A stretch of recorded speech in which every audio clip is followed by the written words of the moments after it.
You. You're welcome. Appreciate that.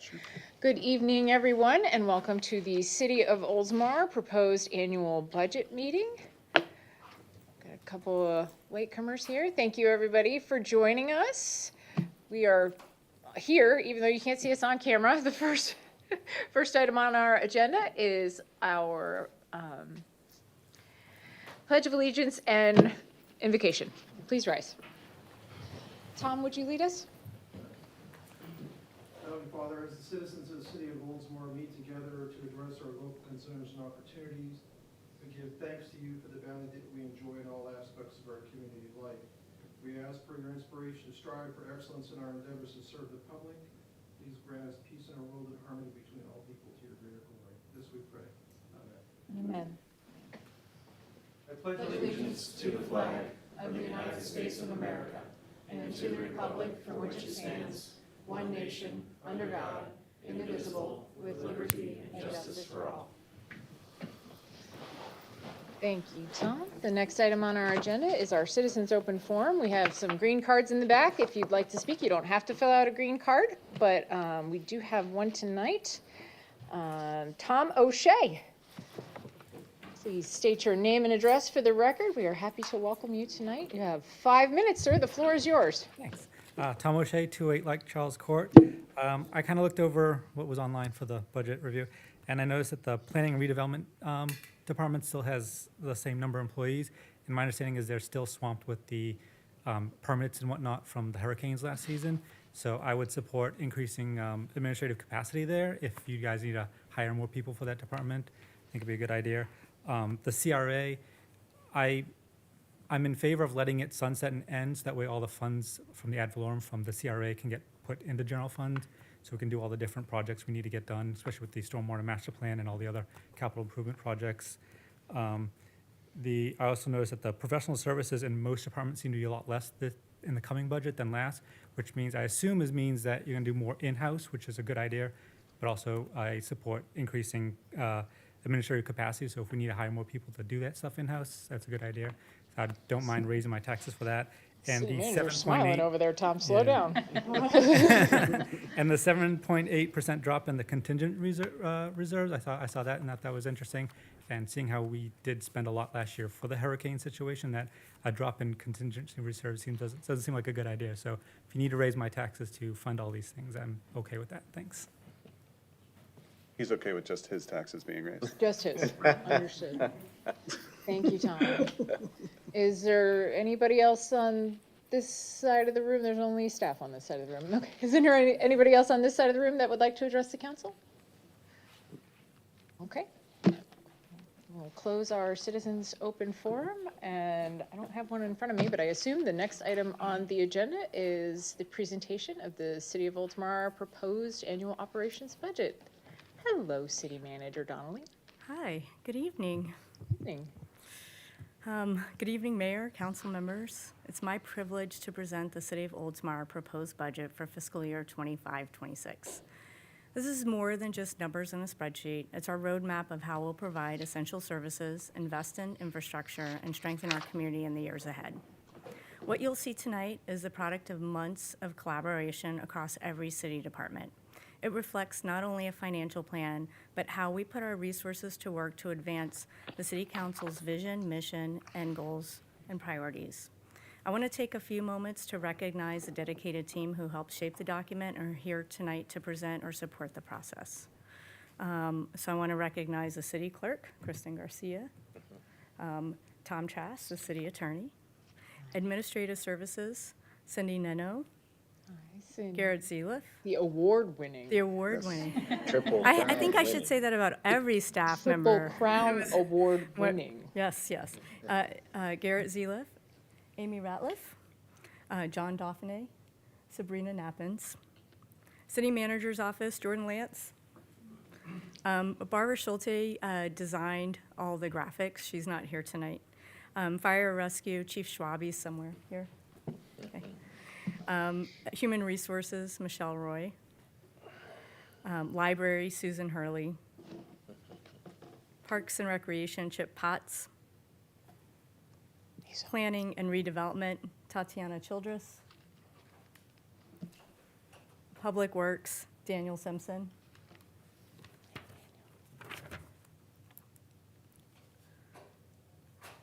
So we like to start our presentation every year with a photo of the budget cover and to remind everyone of our Distinguished Budget Presentation Award.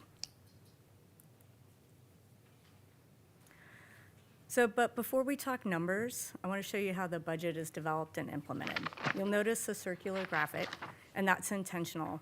Budgeting isn't a one-time event. It's a cycle. It's every day of our lives. It repeats every year.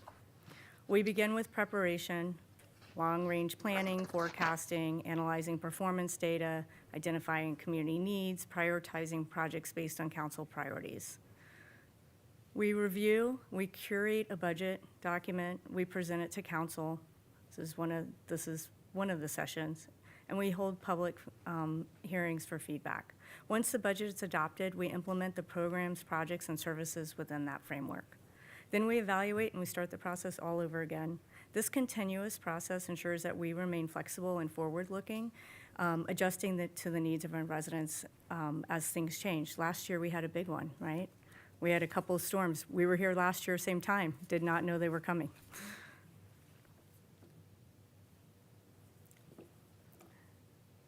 The next couple of slides are timeline slides, but it really breaks down this one breaks down the first half of our budget process. January is when each department submits their capital requests.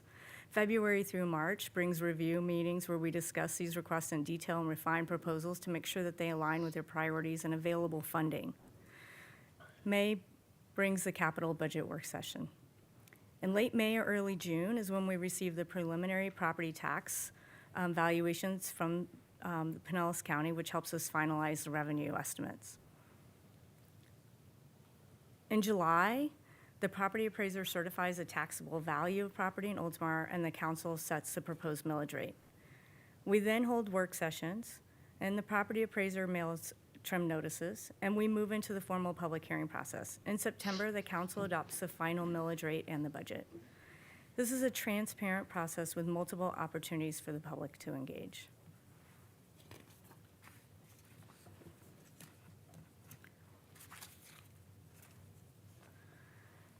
This slide is what is in the budget document. So this is not the agenda for tonight's presentation, but what the actual document holds and what's in our budget.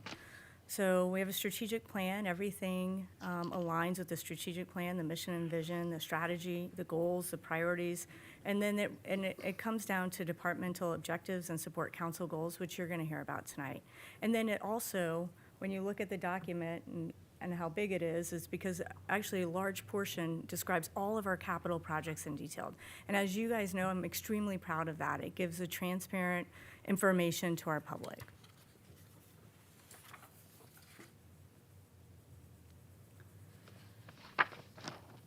So what are our foundations?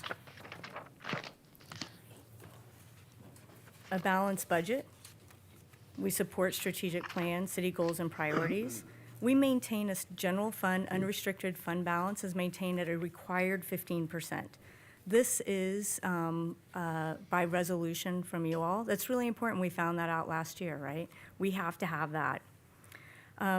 Also, enterprise funds shall be self-supporting.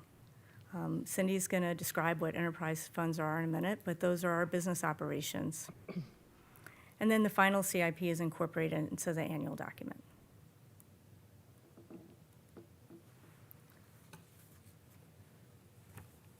Just this year, just like every other year, as we developed this year's budget, there were several external factors shaping our decisions. First, we're operating in an environment of uncertainty around tariffs. Tariffs can impact the cost of goods and services we purchase, particularly materials used in infrastructure and capital projects. We continue to face inflationary concerns, as you'll see later in this presentation. Storm recovery remains an ongoing financial consideration, as Tom recognized. Major weather events like hurricanes Helene and Milton create both immediate costs and long-term recovery expenses.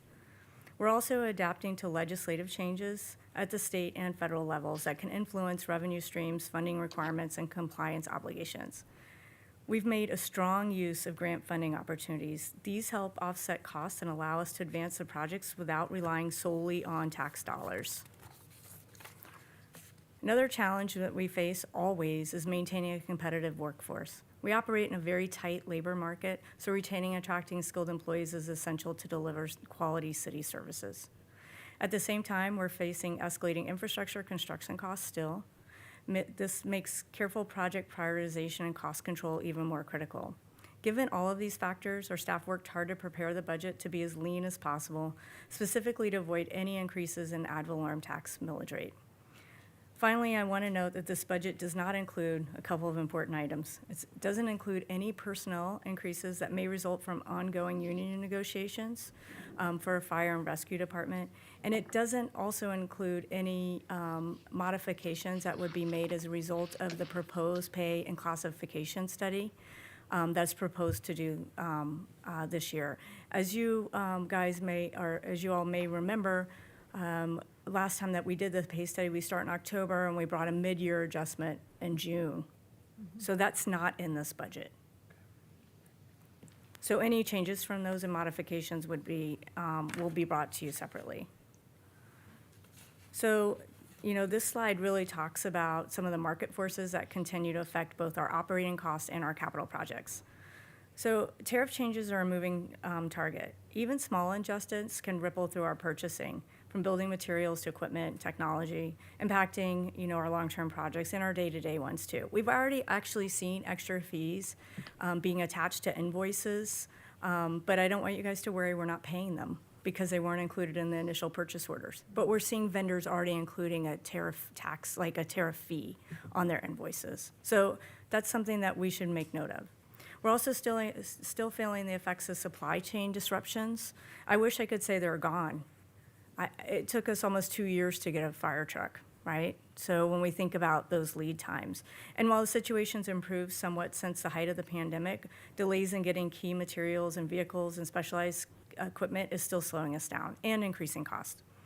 This makes budget forecasting more challenging. When costs are volatile and delivery times are uncertain, it's harder to predict precisely what a project can cost a year or two down the road.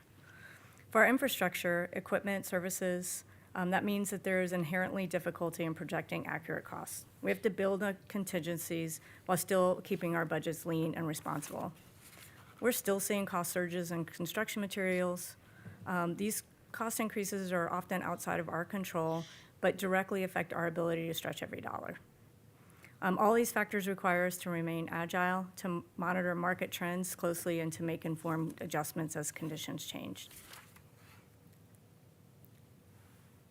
Grant funding. We are very proactive in seeking out grant opportunities. The grants are an important tool for us because they can offset some of our rising costs of our projects, right? Infrastructure, we've gotten technology grants. However, securing grants is not quick or a simple process. I think I've said it more than once, that we work nights and weekends to get them in, and we truly do. Applications take a lot of time, writing strong ones take even longer. And it means more than just filling out the forms. It often involves gathering detailed data, aligning proposals with the granting agency's goals, and ensuring every requirement is met, which can be difficult, and meet the strict deadlines. This is a significant commitment of our staff, especially since those tasks are done in addition to our regular duties. Once a grant's awarded, the work does not stop there. Managing a grant brings ongoing responsibilities, including compliance with special provisions, regular progress reporting, and sometimes detailed audits that can continue for years, the life of the project. While this is a lot of effort, of course it's worthwhile because grant funding allows us to expand our resources further and deliver more to our residents without increasing the tax burden. But I think it's important for everyone to know that they're not always easy. But we're up to the challenge. Inflation. Inflation has cooled off recently a little bit, but these are just kind of the last couple of years' history of how some of these things have increased. Chemical costs, as you can see, CO2, we were paying 9 cents a pound in 22. It's not that long ago. Right now we're paying almost 24 cents a pound. So you can see that that's increased year over year. Our property insurance is also increasing. So you can see the history of that. We're facing another 3% this year. Public safety also increases every year for us, and at a higher rate than our taxable value, right? So you all just approved a 7.4% increase to the sheriff's contract. Design and construction services, you know, we're still, Douglas Road is a good example. Our final engineer's estimate was 7.7 million, and the bid that we got back was 11.75. We're still waiting, we're waiting for the county to let us know if we are going to receive a grant from them. And I don't have a timeline. I just checked, they said stay tuned. So other contract services, sludge disposal, and we've talked about this before, is one of the costs at the water reclamation facility. But you can see in FY '22, we were paying 49.78 cents per ton, and then now we're paying 89.50 per ton. So those are significant cost increase. So legislative changes. One of our challenges that we face every year is that keeping up with new state legislation.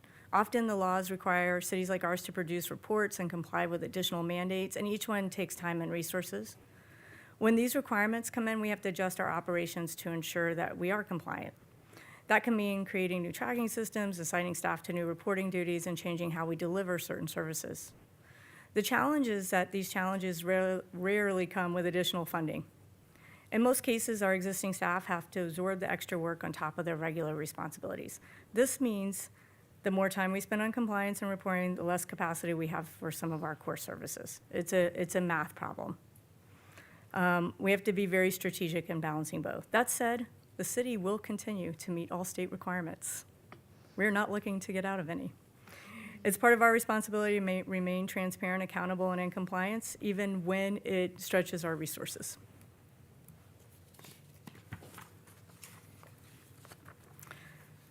We've talked about competitive workforce.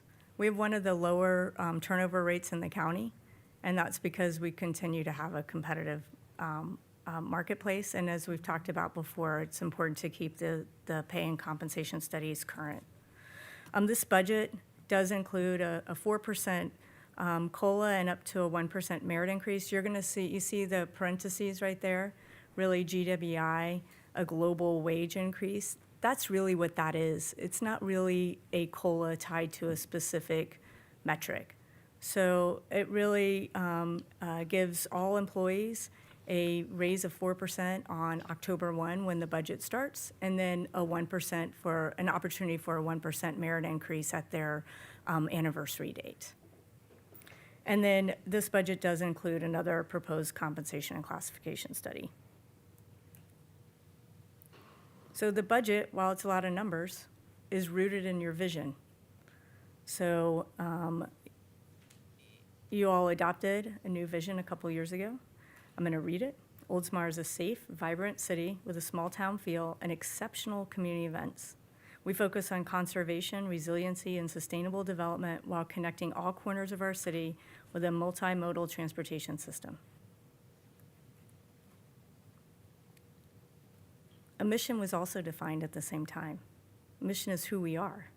The city of Oldsmar delivers fiscally responsible, dependable services that foster an exemplary quality of life, honoring our unique history and character. So that's who we are, and that's what our budget says who we are. So through the work that you all did when you developed the mission and vision and goals and objectives, remember that your goals and priorities are still going through next fiscal year. The following year is when you all will revisit those. So what are your strategic goals? Economic development. Whoops. Quality of place.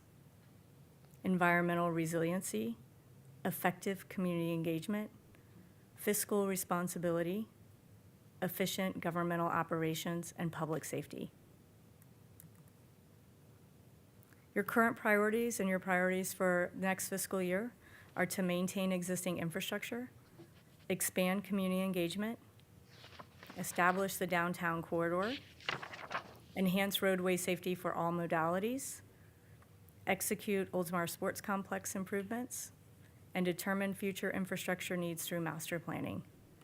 We've really made strides in each of those in the last couple of years.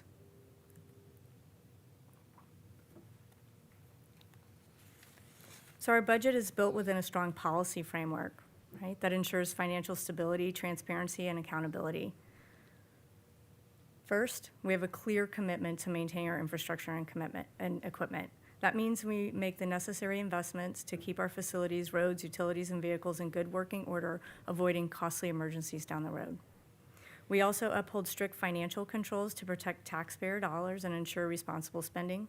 Along with that, we use budgetary position control to manage staffing levels in a disciplined way, aligning our positions with our operational needs and available funding. Our framework also calls for periodic reviews of rate schedules so that charges for services remain fair, competitive, and in line with actual costs. As you all know, we have raised our fees. They hadn't been raised for years and years. And so on the financial operations side, we follow well-defined accounting policies, maintain a prudent investment policy, and apply a responsible debt management policy to ensure borrowing is sustainable and strategic. Finally, every year, we undergo an independent audit to provide the public with a clear, unbiased review of our finances. This framework isn't just a checklist, it's what allows us to make sound, long-term financial decisions for the city.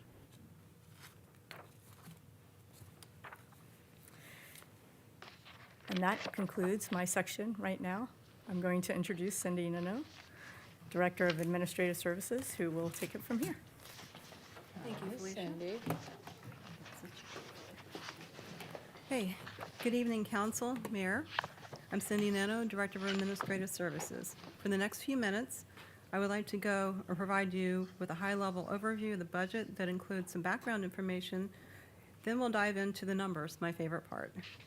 The total proposed budget for fiscal year '26 is $53,842,890, a decrease of $10 million, or almost 16% from the revised fiscal year '24-25 budget. As Felicia mentioned, we are submitting a lean budget. The millage rate remains at 4.05. We have not had a millage rate increase for 36 years. Taxable property values have increased by 3.8% based on the May 30th property appraiser estimates. We have since received updated information indicating a 3.95 increase, which results in kind of a minimal tax difference. We have some utility rate adjustments. Water and sewer rates will be increased by 5.5% as set by ordinance in 2022. This ordinance provides for annual increases through fiscal year '27. Stormwater will have a $3 per ERU increase to help pay for unfunded essential projects identified in the Stormwater Master Plan, which is currently nearing completion. Commercial solid waste fees will increase for the first time in many years. And there will be no debt, no new debt. Personal services total 31% of the budget. There will be a 1.6% increase due to the elimination of several positions, which we'll talk about in a little bit. Operating comprises 27% of the total budget and will decrease by 17% overall, mostly due to the fiscal year '25 hurricane response expenses that we're wrapping up. Capital makes up 30% of the total budget, and the budget will decrease by $11 million, or 40%. Debt service, there's no change as expected. Transfers and reserves represent 10% of the total budget. There is a significant increase due to the transfer of the general fund proceeds from the recent sale of the downtown property next to the library, a one-time adjustment. Speaking of which, the city received about $2.778 million for the property next to the library earlier this year. Because this is a one-time revenue, we felt it was important to utilize this funding to set up reserves that will financially benefit the city for years to come. You will see this mentioned throughout the presentation tonight because of the widespread impact. The $2.778 million was allocated between three funds, with $2.25 million to the general fund, with $382,000 to the CRA, and $145,000 posted to the capital projects fund. This allocation was based on the funding that was used to purchase the various parcels long ago. Of the amount allocated to the general fund, $2.25 million, $1 million will be transferred to the Harbor Palms Debt Service Fund. This money will be invested and used to offset the future debt service transfers, reducing the annual burden on the general fund by about $125,000 a year. $750,000 will be transferred to the capital project funds to help offset rising costs of capital projects. We can utilize this money to help pay for projects that come in higher than expected or to fund an urgently needed unplanned project. $500,000 will be retained in the general fund to help strengthen our insurance reserves.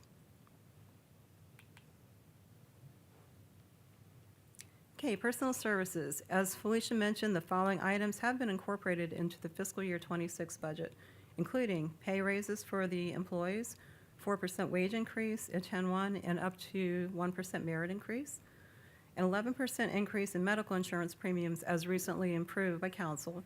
The city manager has requested that the city cover the increase for the employees' cost of dependent medical insurance, which will help ease the financial burden to those employees who carry this coverage on their families.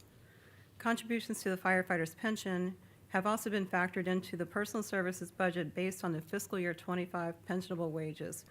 For budget purposes, we have used the minimum required contribution rate for the most recent actuary evaluation for fiscal year 25. The city's contribution to the plan is estimated at 45% of pensionable wages, plus an estimated 24% expected to be received from insurance premium tax proceeds, or IPT. If the IPT proceeds fall short, the city must cover the difference. This Chapter 175 pension is for firefighters hired after October, or hired prior to October 1st, 2014. Firefighters hired after that date are enrolled in the Florida retirement system. Firefighter salaries and benefits have been included based on the current wages, so we have not factored in any kind of increase for negotiations. Okay, so what is not included is, again, negotiations with Oldsmar firefighters for a new collective bargaining agreement. This will be for a new 3-year period, 10/1/25 through 9/30/28. We do not know the financial impact of this agreement because we're still in negotiations, but the increased pension contribution rates mentioned previously will be included in this calculation, along with wage increases. Similar to that, we have not included an allowance for the results of the general employee pay study to start in the fall. Future budget amendments will be required once we know the impact of the new contract with the Oldsmar firefighters, as well as the implementation of the recommendations from the general employee compensation study. Okay. During the course of the year, the city management took the opportunity to reevaluate department needs as vacancies arose. And in some cases, we were able to restructure department operations to reduce staffing levels.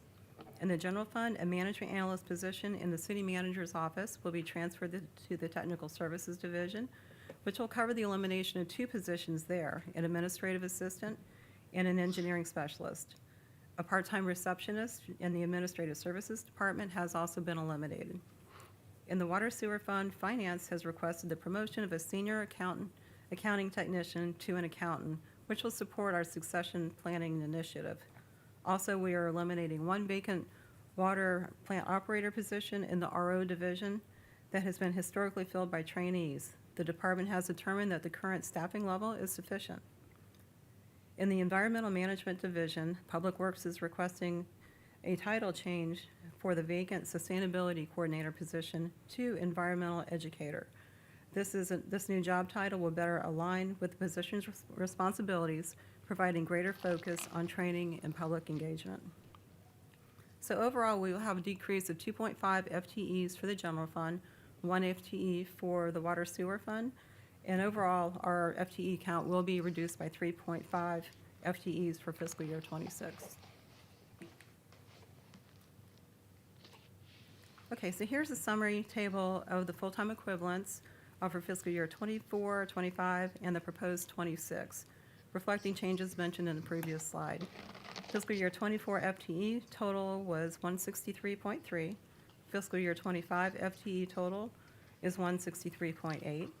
And the requested total for fiscal year 26 has decreased by 3.5 to 160.3.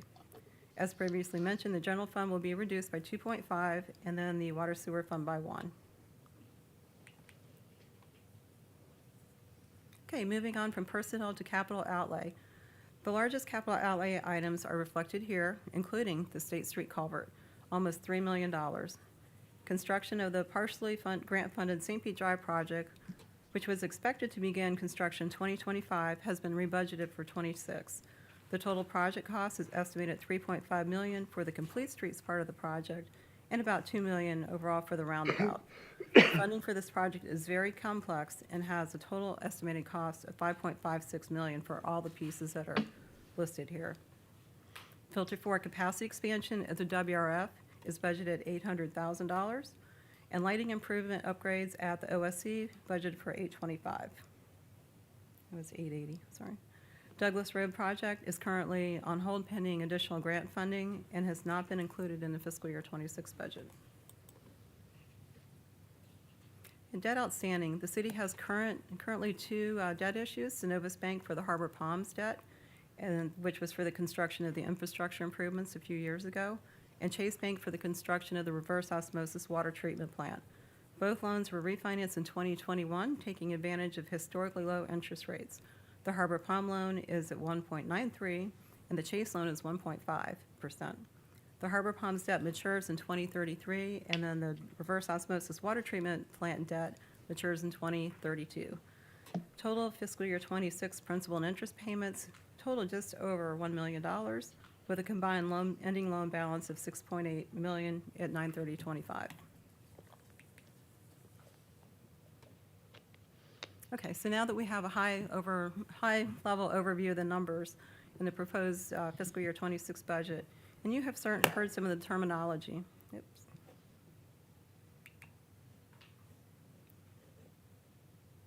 Okay, so I'd like to take a moment to provide some additional background information before we get to dive into the numbers again.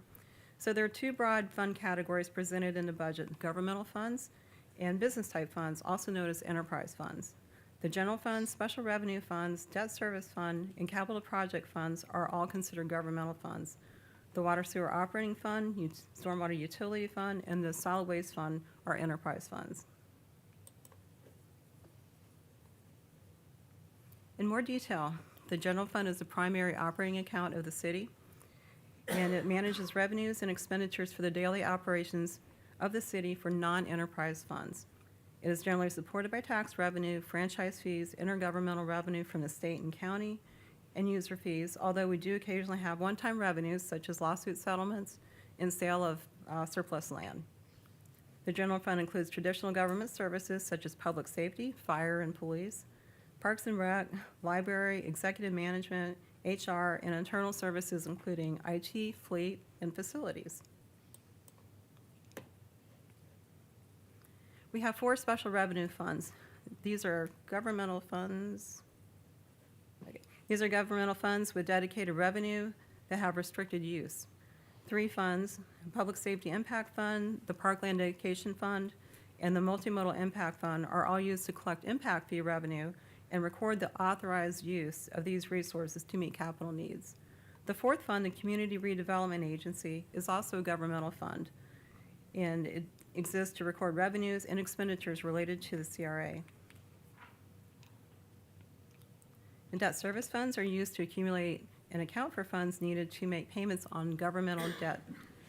Governmental debt would be like the Harbor Palms infrastructure, the street portion of it, and then there's enterprise fund debt. So that it's accounted for a little bit differently in the enterprise fund. Debt service funds are typically required by issuers and are clearly defined in the loan documents. To put in non-accounting terms, a debt service fund is kind of like an escrow account or a savings account to make sure we have money available to make the semi-annual payments. Currently, the city has 1 active governmental debt service fund for street and sidewalk restoration work in Harbor Palms. Okay, capital project funds. The purpose of this type of fund is to accumulate and account for resources needed for the city's major governmental capital projects. There's dedicated revenue sources to fund specific projects. You will not see water, sewer, stormwater projects in the capital projects fund. The utility components of these projects would be budgeted and paid for out of the enterprise funds. Project in the capital projects fund typically include complex funding sources such as grants, penny for Pinellas, and then sometimes debt. enterprise funds, they're a type of proprietary fund and also known as business-type funds. Must be self-supporting, operated and counted for like a business. Operations are funded by user fees from your utility bill, as well as some grant funding for the large capital projects, such as a control building. Enterprise fund operations are not funded by ad valorem taxes. Okay, so you ready to dive back into the numbers? Okay. The next few slides will provide a citywide all funds overview of the proposed fiscal year 26 budget. Okay, so here's a view of the total proposed budget by fund, showing fiscal year 26 requests along with comparative numbers from prior years. Overall, the total proposed budget is down 15.8%, or about $10 million, much of which is due to the timing of capital projects and hurricane response activities in fiscal year 25. For each of those, for each fund, I'll read through the numbers and then briefly explain the variances. Put on my glasses for this. Okay. Okay, the general fund, the total proposed budget is just under $21 million and represents an increase of 8.5%. Public Safety Impact Fund, total proposed budget is $142,500. This will be a decrease of 90%, and that's because we had the T-54, a ladder truck that we put into service in 2025. So can't do that again for a while. Okay, Parkland Dedication Fund, this is kind of a placeholder, as we don't really know when the revenues are going to come in for this fund. So we have $2750 budgeted. Multimodal Impact Fund, it's kind of the same thing. We don't really know when we don't want to depend on the money. We're not sure of the timing of it. But we budgeted $17,500. Community Redevelopment Agency, total budget requested $3,190,015. This is a 5.3% increase. This does include the rebudgeting of the St. Pete Drive project, so that's why there's not a wild variation. St. Pete Drive is budgeted in 25 and then budgeted again in 26 because we have to rebid it. Capital Projects Fund is down to $5,658,500, 7.7% decrease, and this is also due to the timing of capital projects. Water Sewer Operating Fund, this is down substantially, $10 million, almost $11 million, to $13,844,770. And this is because, again, the timing of the capital projects. Right now, we have the aeration system project getting close to being finished, as well as the control building that's currently in progress. Both of those are in fiscal year 26 budget, or 25 budget. We don't have them budgeted in 26. So, Water Sewer Impact Fund, $61,500. Again, a placeholder for the impact fund. Stormwater Utility, just over $5 million. This is an increase of about 80%, and this is due to the State Street Culvert project. Okay, Solid Waste Fund, this one is budgeted just at $3.6 million, which is a decrease, and that is because the debris hauling from the hurricane was charged to the Solid Waste Fund. So when we get to the revenue side, you'll also see a corresponding FEMA reimbursement coming in. So there's, the 2.7 coming in, 2.7 going out, so. Okay, Thank total you, budget, Cindy, $53,842,890, decrease of 15.8%. Thank you, Cindy, for those little bullet notes on the variances and the percentages. I noticed that when I was making my notes throughout the budget, the percentages can be very misleading. Yes. Because there is a very valid reason, but when you give us those little touchstones for, oh, yeah, that's why, oh, yeah, that's why. Because it's all explained in the first, 10 pages of this document, but when you're looking through it and you're like, oh my gosh, what happened to Fleet? They're losing what, and to go back and forth is a little bit difficult. So thank you for providing that context. And even though we worked so hard and so long to pull it together, making the notes for the presentation, it's like, oh, what was that? Yeah. So the yeah, it helps percentages us can as be well. So, jarring. yeah. Okay, the sale proceeds of the library townhome, or the property next to the library, that also changes the budget a little bit as well. So.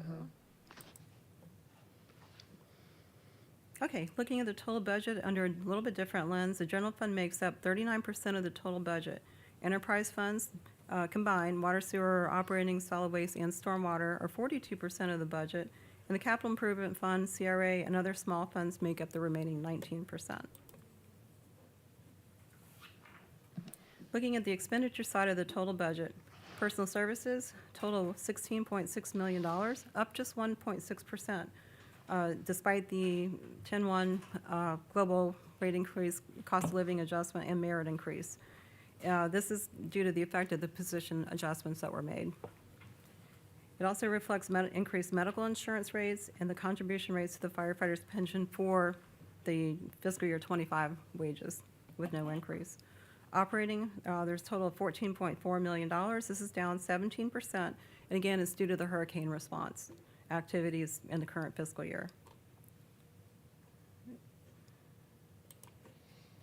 Try not to do that. Okay. Okay, capital total is about $16.5 million, down 40% due to the timing of the large capital projects, such as the control building. Debt service is $1 million, similar to last fiscal year's budget, as no new debt issues have been anticipated, and no new debt service payments so the debt service payments are flat. Transfers, $2 million, and a substantial increase to the land proceeds that were transferred out of the general fund into the debt service fund and the capital projects funds. It's important to note that there is a corresponding transfer in on the revenue side and the other funds. So it's transferring out of the general fund and into the other funds. Reserves also up substantially in the receiving funds. This is a government-wide presentation, so that's why the ins and outs are a little odd. This is setting aside the land sale proceeds that were transferred from the general fund and into reserve. It also represents funds set aside for capital projects and unforeseen contingencies. By expenditure category, personal services for the total budget, 31%, operating 27%, capital 30%, reserves and debt and transfers 10%, debt service 2%, a total budget almost $54 million.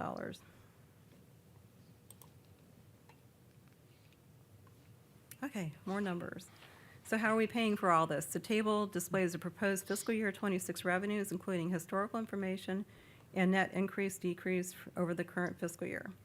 The revenues are summarized by category. Once we get through the numbers, then I'll go into more specific information to describe the categories, and then on the next few slides, and then later in the presentation.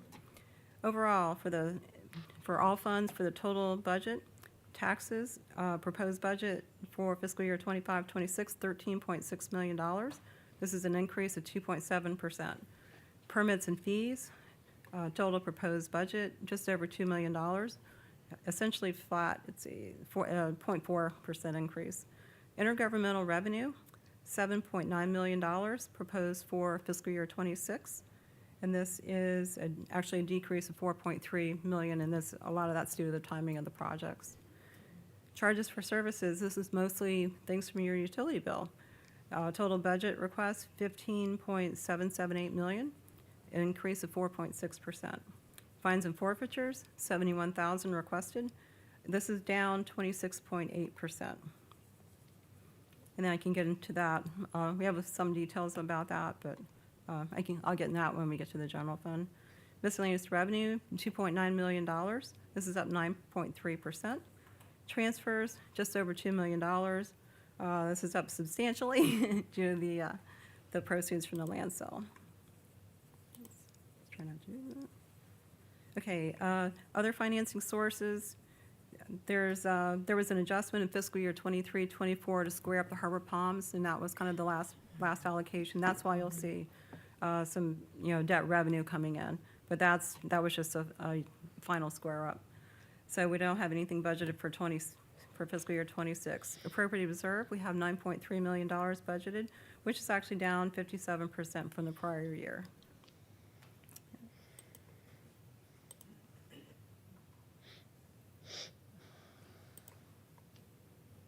Okay, like that. Let's see, 10, appropriate reserve. Yeah, for fiscal year '26, we will be reserving, utilizing funds, reserves to pay for capital needs, the transfers, and then some other one-time charges. But sometimes it may sound bad that we are tapping into fund reserves. However, because the city plans and budgets for large capital projects many years in advance, it typically means we're using money that has been saved in reserve for capital projects or other one-time charges. Whenever possible, the city prefers to save funds and earn interest for the tax and ratepayers while the project is planned and designed, rather than incur issuance and interest costs associated with taking on debt. Okay, here's a more detailed breakdown of the revenue categories mentioned previously. As you'll see, tax revenue is a very broad category. Under the category of taxes, there's ad valorem taxes, which includes real property and tangible personal property, which is business equipment. Local option taxes, penny for Pinellas, a 1% sales tax. Local option fuel taxes, a 5-cent per gallon tax. The city receives an allocation from the county on that. Insurance premium taxes. Yes. Utility taxes, electric utility tax, meter bottle tax, and communication services taxes, and local business tax receipts. Okay, permits and fees. This includes franchise fees that we receive from TICO, impact fees and assessments, other local permits and fees. Intergovernmental revenue is the state revenue sharing proceeds that we receive every month. Half-cent sales tax, federal and state grants, local grants, which mostly Pinellas County, and then American Rescue Plan Act proceeds. We don't have any budget scheduled in this year's budget because we have all the funds encumbered in a previous budget.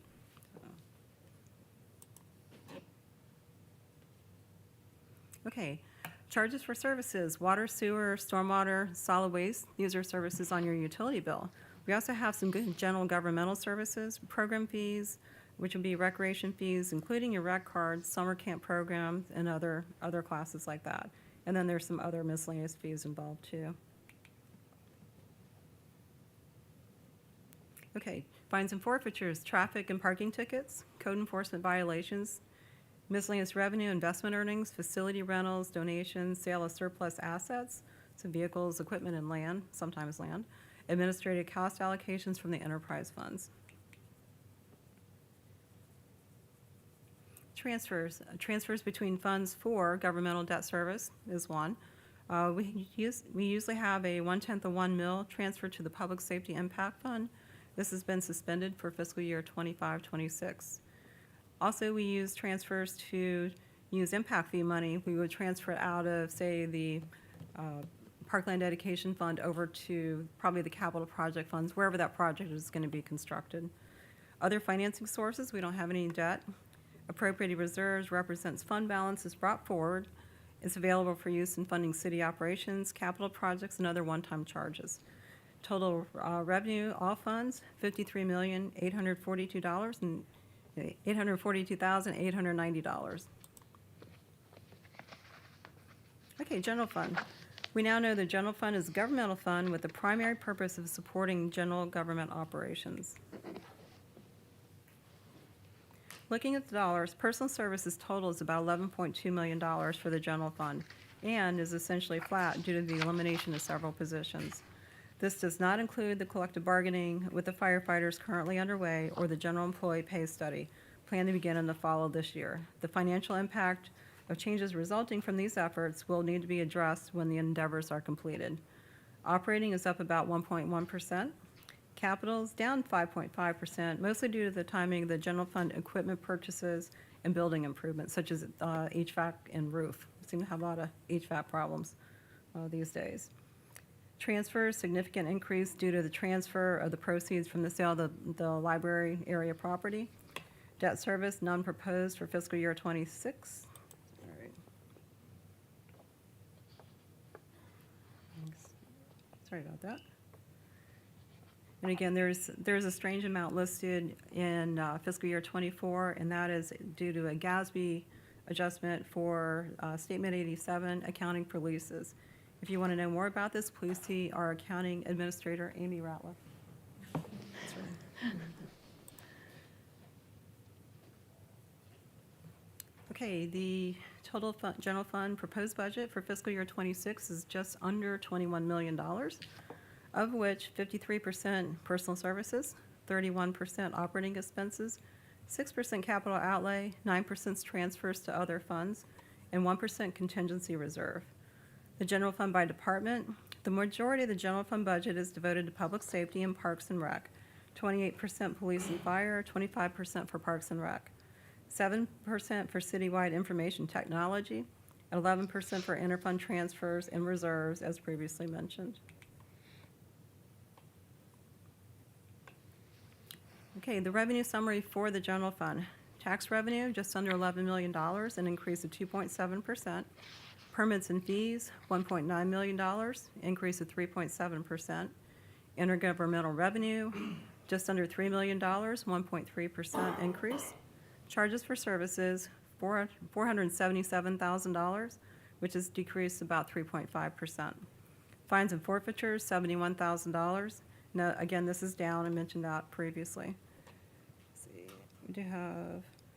we don't really have a whole lot of detail on that, but we did notice that this is mostly revenue received from Pinellas County for traffic tickets and parking violations. And Pinellas County did decrease their own budget for fines and forfeitures. So I'm not sure what's going on there, but we budgeted accordingly. Miscellaneous revenue, $1.6 million. This is up 4.7%. A lot of that is investment earnings, and then there's different things that go into that. Appropriated reserves, $3 million. The $3 million represents $1.25 million appropriated for capital and other one-time charges, and that's kind of consistent with what we've been doing in the past. $1 million is transferred to the debt service fund, and then $750,000 to the capital projects fund, both related to the land sale. Overall, the general fund budget is up 8.5% to just under $21 million.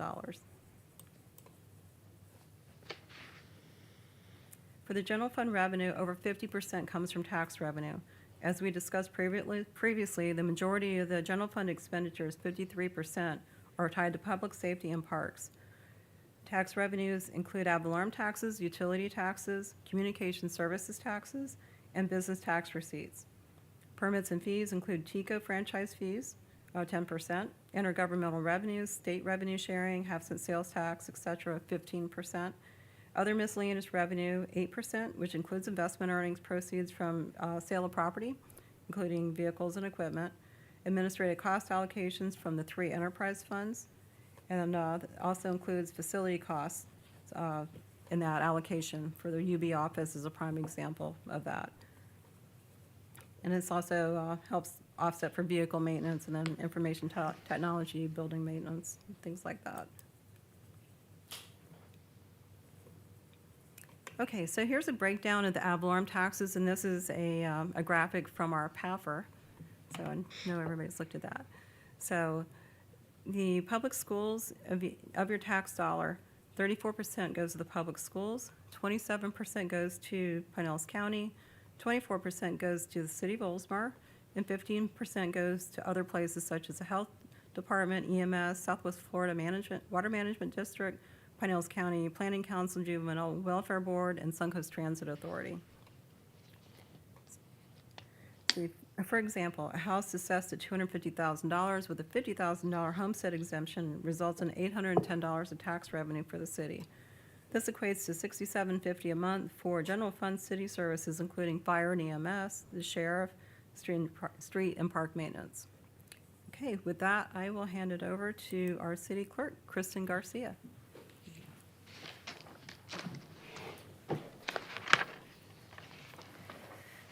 Thank you. Good evening, Mayor and Council. Okay. So as City Council, you provide leadership and guidance for effective operations through policy. You appoint charter officials. You conduct public hearings, adopt ordinances and resolutions, including the annual budget, and we're in that process now, and the millage rate, approve proposals, grants, and agreements, present awards and proclamations, and authorize city negotiations. So this is the travel, lodging, and meals line item for this upcoming fiscal year. And so right now, we have 360 proposed, and that is just for Councilmember Tadezewski to travel to EMO 2. Promotional activities. So we have awards at $12.50. We have the volunteer appreciation dinner at $5,000. We have the Citizens Academy, and that is it has an asterisk because it is our intention to increase that to the $2,700 from the prior fiscal year to continue providing food for our Citizens Academy. And this is our Citizens Academy, the 9-week-long, 2-hour or more class that educates our residents on what our local government does. And the volunteer appreciation gifts, and that change will be made from the proposed to the final budget. Just a note. The volunteer appreciation gifts at $500, the council shirts at $500, mayor's breakfast sponsorship, $800. That's the breakfast that the chambers host, the Upper Tampa Bay Chamber and the Safety Harbor Chamber in December. And name tags for our Citizens Academy at $350, as well as name tags for for some of our advisory board members that go to events at $250. And so the proposed is $9,250, which is down from last year. Dues and memberships. So the Florida League of Cities is proposed at the same amount, $2,490. Mayor's Council of Pinellas Council is proposed at $750. Suncoast League of Cities is proposed at $1,000. Tampa Bay Regional Planning Council is proposed at $2,000, and Florida League of Mayors is proposed at $475, and there are no increases. It remains at $6,715. The education and training line item. So we have proposed for the Florida League of Cities annual conference for 2 to attend if they would like from council, $1,200, same as last year. And then for 2 of our council members to attend EMO 1 and 2 coming up in October, and that's proposed at $650 for a total of $1,850, which is just up very little amount from last year. Charitable donations. So we can see a chart here of what our charitable donations have been to nonprofits over the years.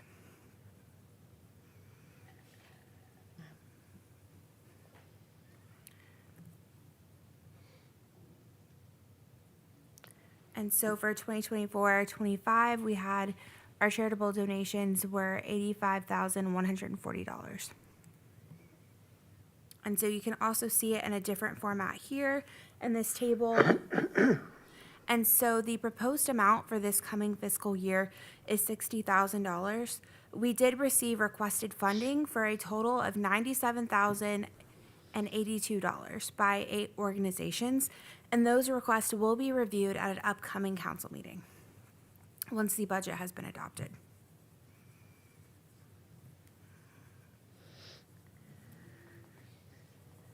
And then these are the highlights. And again, the charitable donations is budgeted at $60,000.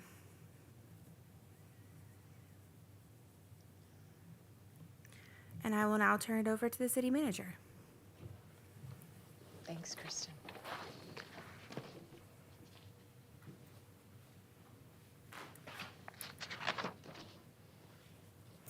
The city manager department ensures the effective delivery of municipal services and programs while supporting the council's vision, mission, strategic priorities, and goals.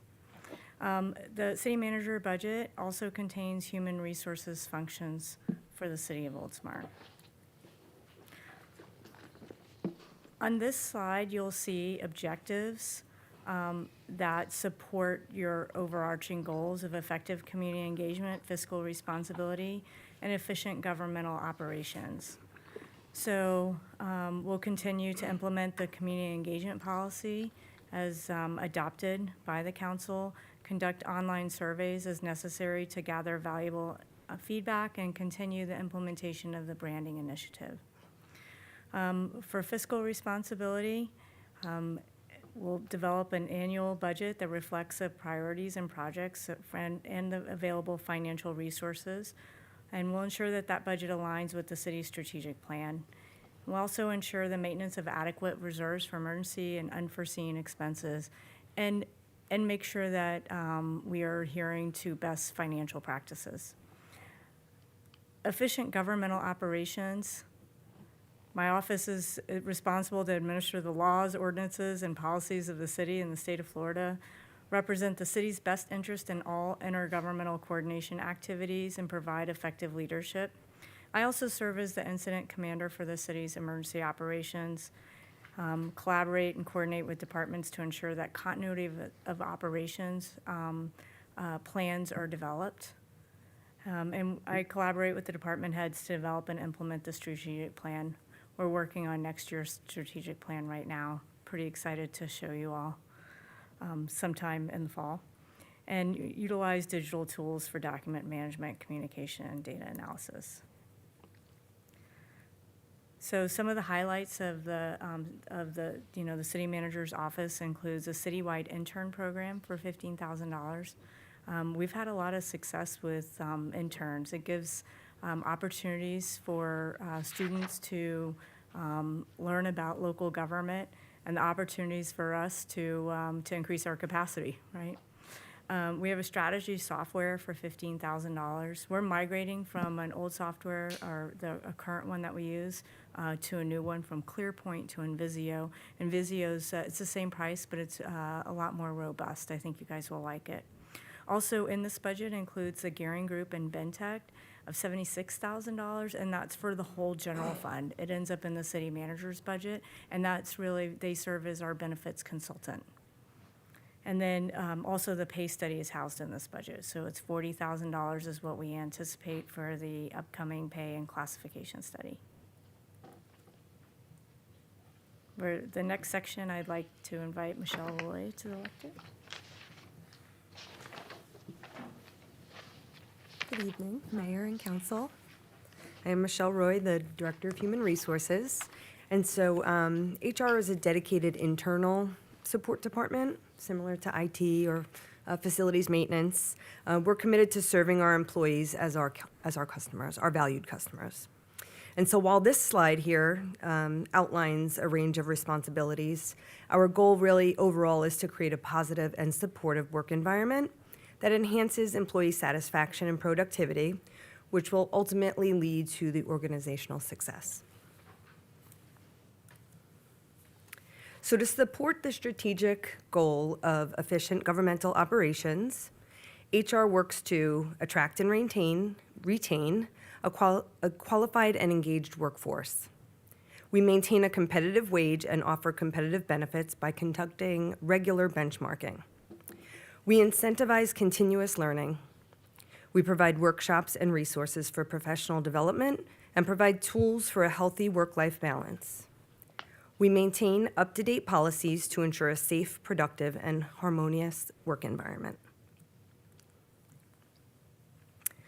So to support the strategic goal of quality of place, the ultimate goal is to create a positive employee experience so we can retain the talented staff we currently have.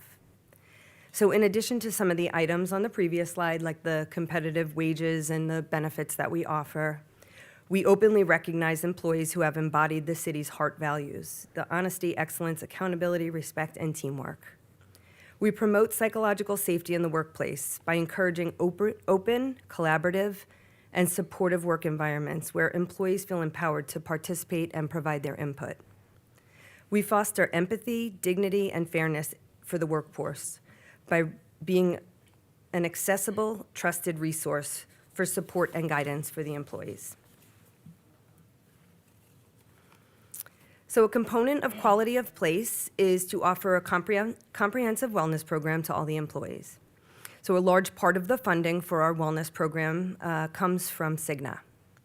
Our annual employee wellness fair is one of the most popular events, and at the wellness fair, we bring several preventative screenings on site at no charge to the employees. We partner with Baycare, Tampa General Hospital, Moffitt, and other vendors.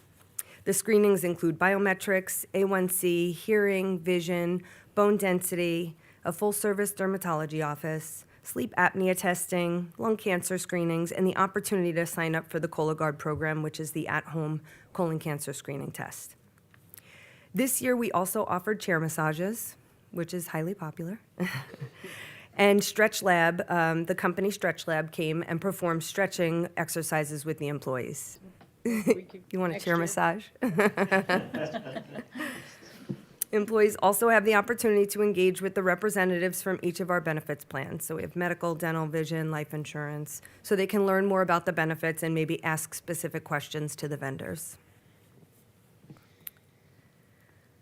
So in addition to the wellness fair throughout the year, we host employee wellness challenges and events, coordinate on-site flu shots, bring on-site the Tampa General Hospital mobile bus to do annual physicals, partner with Baycare for a mammogram day, conduct an on-site carotid artery screening, and provide many educational presentations on wellness and emotional support topics. As a result of our strong commitment to overall employee well-being, I recently presented to you that Cigna selected us as the recipient of its 2024 Gold Level Healthy Workforce Designation Award. So again, of the 210 government clients that Cigna has in the state of Florida, only 24 received some level of the award. But I believe the true return on investment is evident in our consistently low vacancy rate, and we've experienced that over the last 2 years. And the most recent was calculated for July of 2025, which was a 2.9% vacancy rate. So thank you for your time tonight, and with that, I'd like to introduce Kristen Garcia.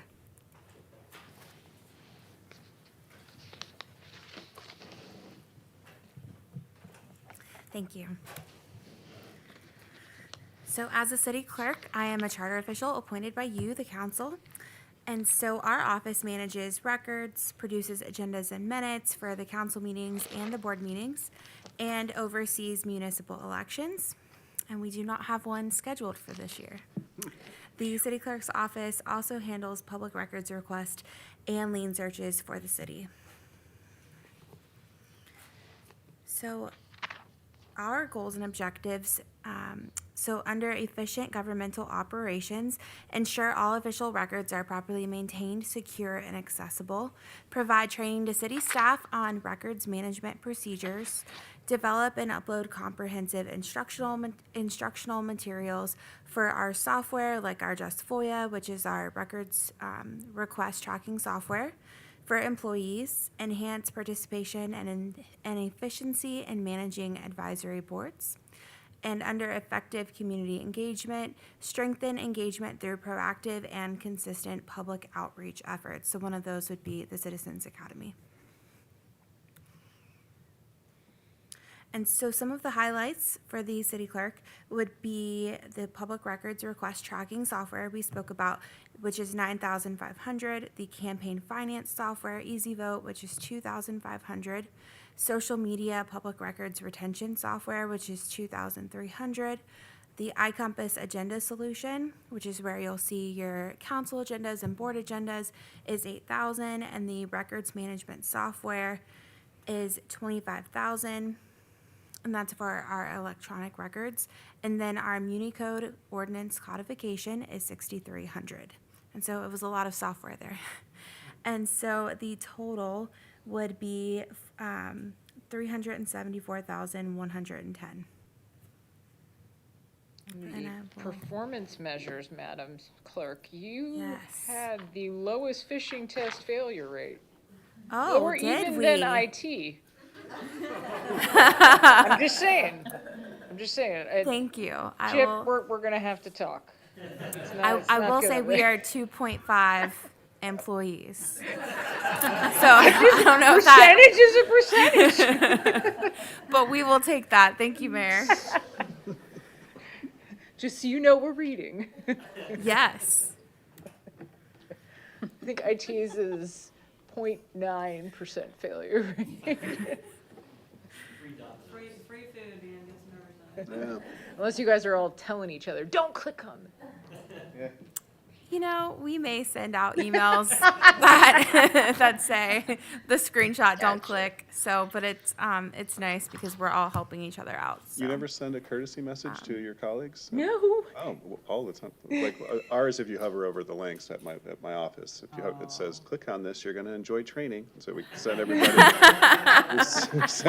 a heads Enjoy up. training. Like, hey, just delete that one. Delete it. And I will now turn it over to the city manager. I don't know about this one. Tom, have you seen this? You seen this?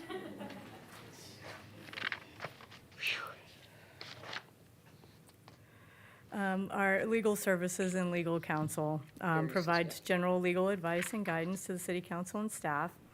It includes labor attorney services, attends council meeting, code enforcement meetings, and acts as the city's prosecutor. Our city attorney prepares all resolutions, ordinances, and other legal documents. He reviews contracts. He interfaces with our city's insurance carrier regarding claims and litigation, and he provides litigation services as appropriate.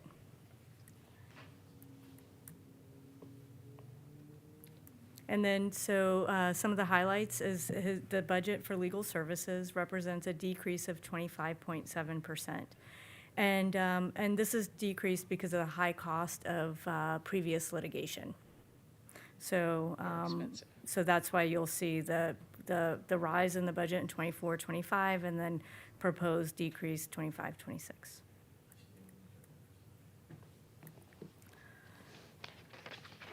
The next one is planning and redevelopment, and Tatiana Childress is like right behind me, so I invite you. Thank you, Felicia. Hi, Tatiana. Good evening. I'm Tatiana Childress, City of Oldsmar Planning and Redevelopment Director.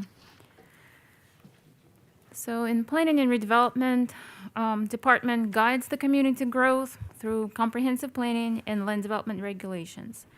Responsibilities include zoning review, floodplain regulations, local permitting, capital programming, downtown redevelopment, code enforcement, and business tax receipt administration.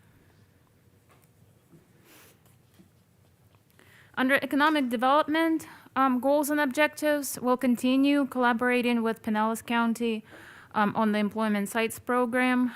We plan to adopt the Forward Pinellas Target Employment and Industrial Land Study. It's been placed on hold due to the hurricanes, last season's hurricanes. We'll continue partnership with the Upper Tampa Bay Chamber of Commerce for Business Assistance Program. And under effective community engagement, we'll coordinate an efficient development review process and enhance community engagement for development projects, and recommend and implement policies to streamline processes, ensuring clarity and efficiency in planning and redevelopment.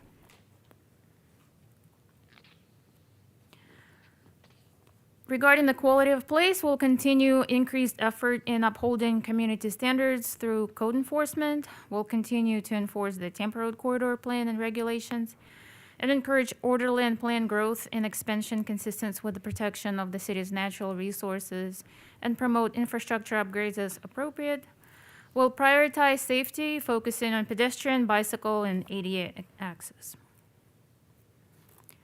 On the environmental resiliency, we'll continue to enforce higher regulatory standards related to development in the special flood hazard area.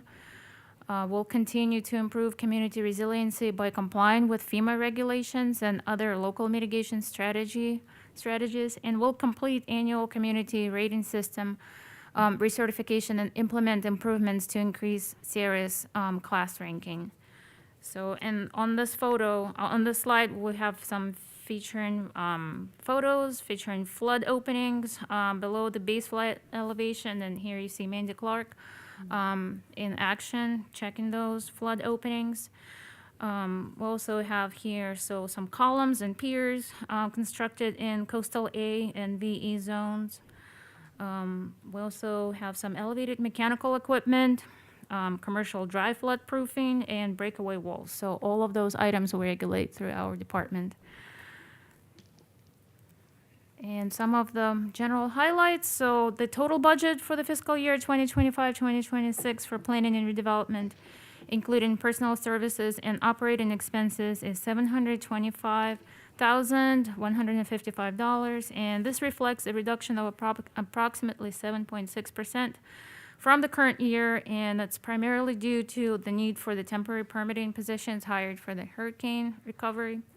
And it also includes $34,000 for the business, for the continuous business assistant program with the chamber.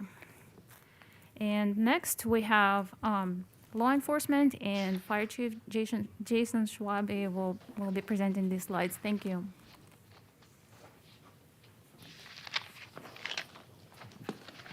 Hello, Hi, Chief. Jason Schwabe, Fire Chief. Before I get to the Fire Rescue Department, I have the distinct pleasure of presenting the law enforcement contract to carry with the Pinellas County Sheriff's Office.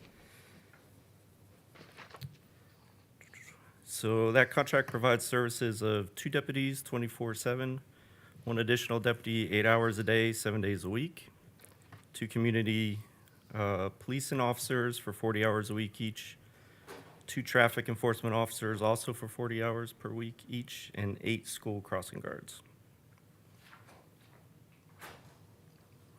The contract shows an increase of 7.4% for this fiscal year. That was quick. Now on to fire rescue.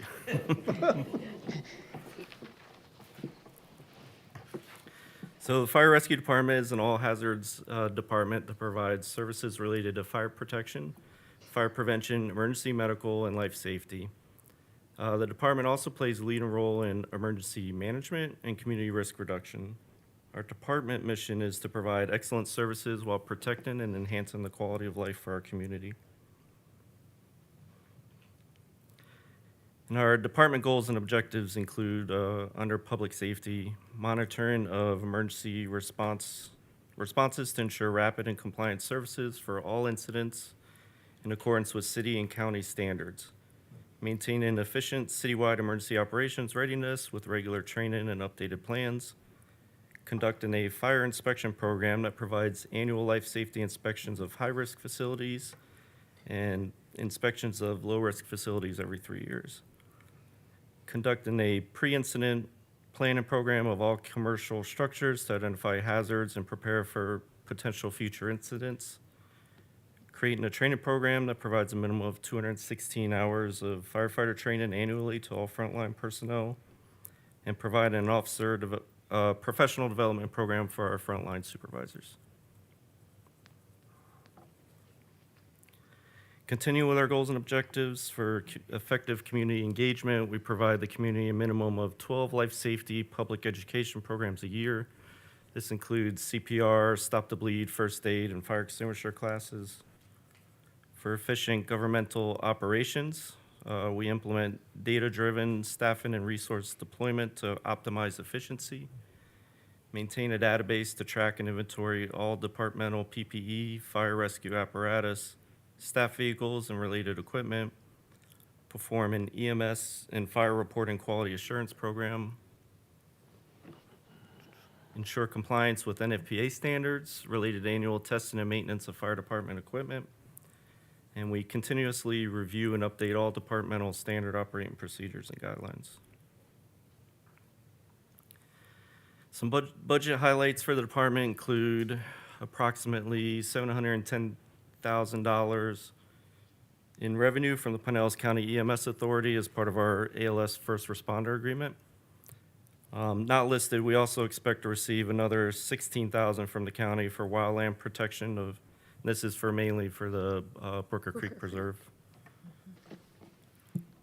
At an expense of $42,000, we're proposing replacement of 12 sets of bunker gear that will reach NFPA's expected date of useful life during this fiscal year. Our current gear specs are available in a PFAS-free version.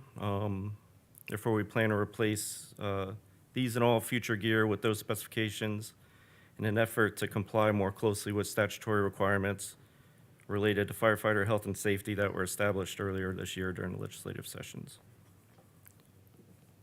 We also plan to continue annual firefighter physical and mental well-being evaluations budgeted for $20,000. And the NFPA compliance procedures listed in our goals are budgeted for $14,000.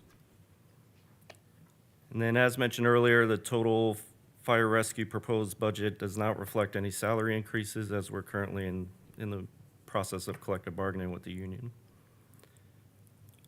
And then as far as capital outlay, we plan to replace the fire station marquee sign, which is original to the building, for $15,000, and to purchase 2 cargo containers that'll be used for training purposes for $10,000.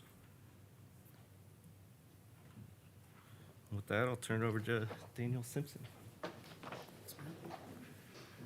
Hello, Daniel Simpson, Director of Public Works. Hey, Dan. And we'll be talking about technical services first. Technical services leads in oversight on most city projects and manages many of the public works projects. They're also tasked with protecting the right-of-way and our city infrastructure. The goals for this division under quality of place are to complete the design and construction of the State Street Ditch project by summer of 2027 and efficiently manage the construction of the WRF control building project with our plan is to complete in the spring of 2027. Identify improvements to the Douglas Road corridor and begin the implementation process. Effectively manage construction of St. Petersburg Drive, complete streets and roundabout project, and pursue funding opportunities to offset costs for unfunded capital projects. You'll see that in most of the Public Works divisions, so when we get to them, I'll just say grants. Likewise, for effective community engagement, we're going to communicate effectively with the public through multiple methods to maximize transparency with the public regarding the capital projects, utilize asset management system to better organize and schedule workload, continue to develop and encourage licensure, education, and cross-training between disciplines to ensure a highly skilled staff. This division has some of our more experienced employees, so this division, we're looking to have more mentoring other employees and cross-training. And then complete building permit reviews and process right-of-way permits within 5 business days. So there's 2 main highlights that I want to emphasize in this division. There's not much operating expenses for this division, but we have $5,000 budgeted for plat conformance reviews. So whenever there's a new plat, it needs to go through a secondary, like a QA/QC or a peer review of the plat, and that's funded in this division. There's a change in state law where that's now an administrative approval, so those won't come before you like they used to, and so we got our first plat in today.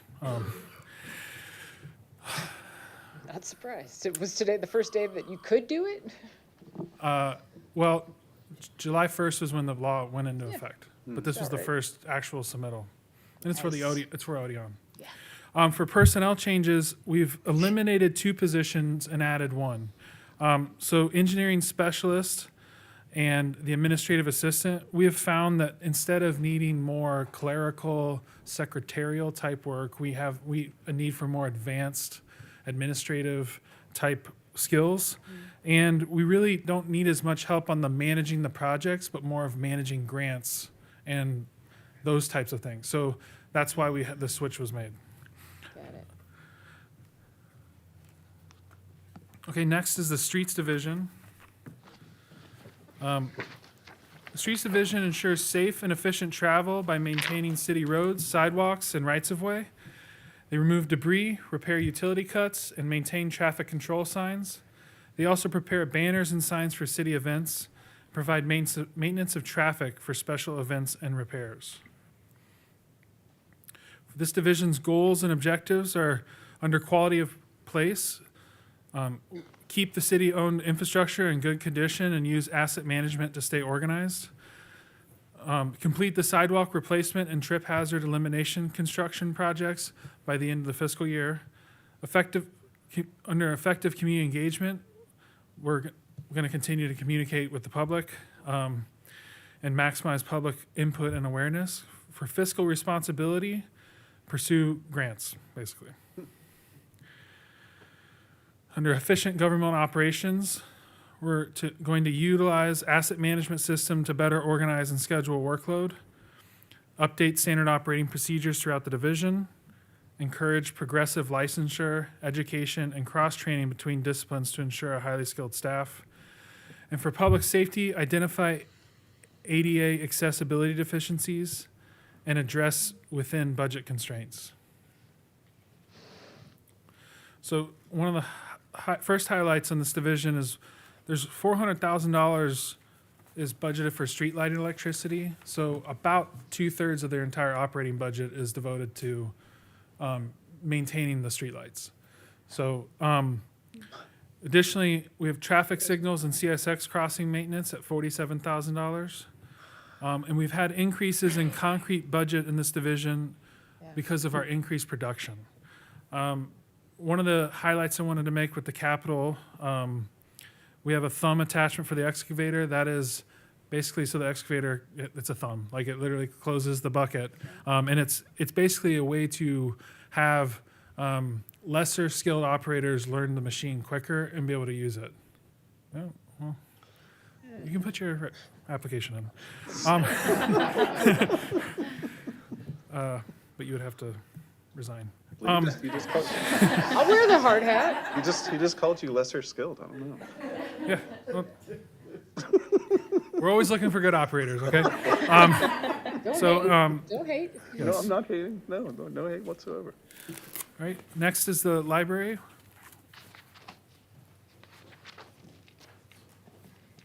Thank you, Daniel. Good evening. My name is Susan Hurley, and I am the Director of Library Services. The Public Library offers a diverse range of materials and resources, including books, magazines, audiobooks, and digital media. We have programming and events to promote intellectual growth, cultural awareness, and lifelong learning with opportunities for all ages. The library aims to be a hub of knowledge and entertainment, engaging and inspiring its patrons. So the library goals and objectives fall under quality of place. We're looking to expand services and programs offered to library patrons, collaborate with other city departments regarding programming, and organize displays for the Oldsmar History Museum space and plan for the relocation of the museum to the library. These are circulation statistics for the fiscal year of '25. So how are people using the library? You can see this goes from October 1st to July 31st, so it's not quite the full year, but you get the picture of what people are checking out. This only also includes checkout. It does not include renewals of items. So a lot of the items do get renewed, but these numbers are just for original checkouts. And the smallest wedge on there, the other, that includes some items that are quite popular, but due to the amount that we only allowed to have, they don't get to be checked out as often as they would, such as our museum passes. It includes puzzles and games, Wi-Fi hotspots, our launch pads for kids. This year, we started a flashcard collection to check out, and soon we're going to be adding Tony boxes to that collection, if you're familiar with those. We also this year have had so far 48,000 visitors to the building, not just to check out materials, but to attend programs, use our study rooms and meeting rooms, or just have a quiet place to work. We've had so far 5,500 attendees to programs. And also earlier this year, we added, it was part of our capital improvement project to increase our number of the touchscreen gaming computers in our children's area. We had one had broken, so we wanted to get 2 more. We've added 2 more earlier this year, and those have been used about 4,000 times by our youngest patrons. Mostly by Jackson. Highlights for our budget this year, there has been a decrease of 9.7% in funding due to a reduction in capital projects. Most of our big expenses, such as the HVAC replacement and the roof, have been completed, so those are finished. Our shared funding from the Pinellas Public Library Cooperative is expected to continue to be around the same amount as this year, and we will receive around $300,000 for the fiscal year 25-26. And the historical collection, we are planning on moving that from downstairs in this building to the library by the end of 2025. And up next is Parks and Recreation. Good evening, Mayor and Council. Chip Potts, Parks and Recreation Director. We're going to go through a couple divisions here. I have 4. We'll do 3 now and 1 a little bit later. Okay, so we'll start with Parks. Gotta say. So, I see what you did there. I know. Anyway, so the Parks Division maintains all city parks and street medians, as well as the Oldsmar Trail and other city grounds, such as City Hall and the library. They also take care of the upkeep of the amenities in our parks as well. A couple of goals for this division coming this year are to continue to conduct our biannual playground inspections that take place in January and July. Also, they will continue to inspect our grounds and amenities regularly so we can make sure that things are in decent condition and safe. And finally, coming up in November, they'll begin our wonderful week-long mangrove trimming project. Under environmental resiliency, the Parks Division will continue to remove sections of invasive plant species that are throughout our park system. They'll also conduct coastal cleanups with the help from volunteer groups, and we just had one of those about 2 weeks ago down at Ari Olds Park. For community engagement, we'll conduct our annual park user survey along with the Parks and Recreation Advisory Board, and we just kind of finalized our survey last night, and we'll probably begin rolling that out later this week or early next week. Highlights under this budget include the continued mowing of our medians and our contracted services with our company that does that on 580 Tampa Road, Lafayette, and Curlew. This also includes the replacement of amenities in the parks such as picnic benches, picnic tables, and grills, and this will be done at Sheffield Park this year. We recently completed a phase of that project this year at Ari Olds Park, and I'm glad to say that we did receive $12,000 in grant funding from DEP for that project at Ari Olds Park, and we plan to keep our eyes open this year, and if they offer it again, we'll certainly jump on that opportunity and apply again. That's cool. So as you can see also in this slide are a couple of our capital items for next year, and the overall budget being right around what it was this year. Okay, moving on to recreation. No second fiddle there.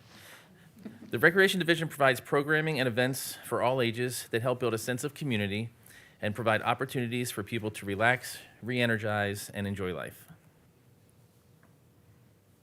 Goals for the Recreation Division include creating programming that meets the community's interests, with coincides with increased participation in our specialty summer camps and our general recreation programs. Also, as mentioned earlier, we'll engage with the community again later this year, next year actually, with the Parks and Recreation Advisory Board assisting with the community programming survey, which is different than the one we're going to initiate right now. Highlights in this budget well, we don't have any capital projects planned in the Recreation Division, but we will continue to develop our programming and work with our contractual instructors to make their classes successful. In this budget, we do have $63,000 that we're requesting, and just a reminder, those payments are offset by revenues that are generated by the classes. Right. So as you can see, next year's budget is very similar to this year's budget overall, with a little bit of a reduction. Okay, Oldsmar Sports Complex. So the Sports Complex Division is responsible for the upkeep and maintenance of the athletic fields and the grounds to provide opportunities for our youth sports organizations to provide athletic leagues and tournaments throughout the year. The facility includes baseball and softball fields, the BMX track, multi-purpose fields, and the Boltzmar hockey rink. Goals for the Sports Complex Division include hosting events such as baseball tournaments and BMX competitions that bring visitors in from out of town.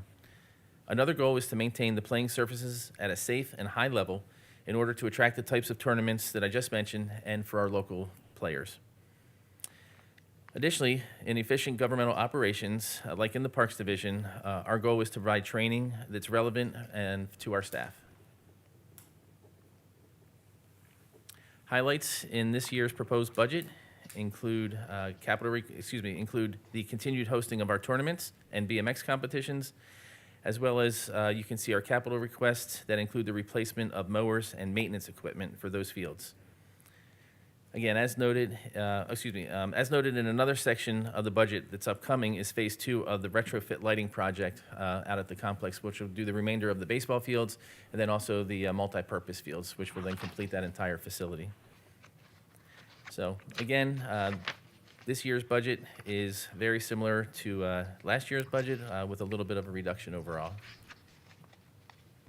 Next up is public communications.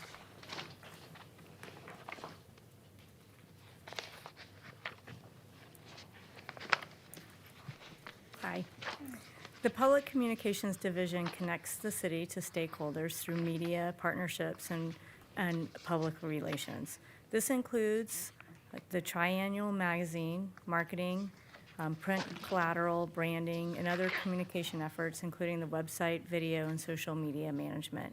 The division also oversees public art programming and the implementation of the Public Art Master Plan.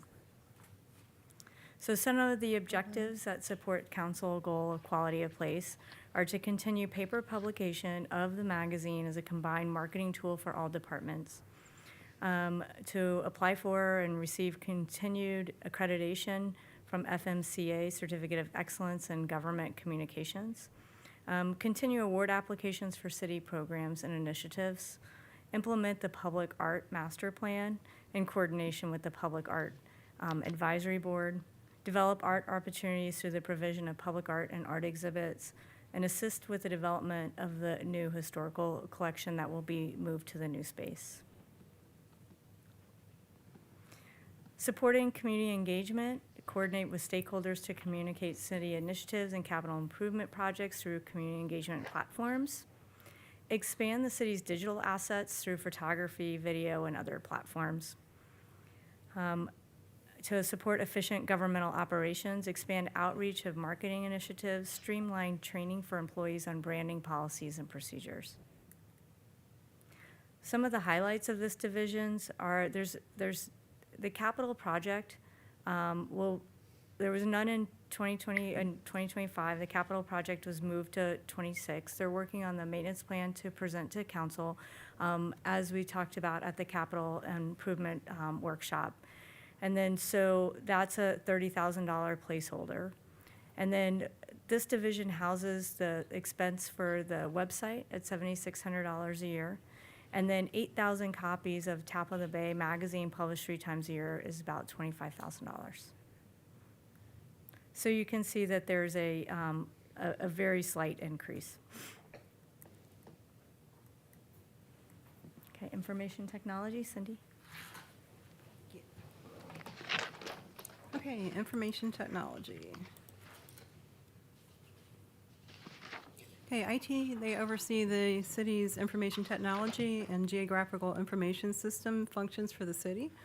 IT manages the city's IT infrastructure, including development, configuration, security, deployment, and procurement of equipment for citywide IT network. They provide IT end-user support. They also manage the AV systems, such as the one, including the one in this building.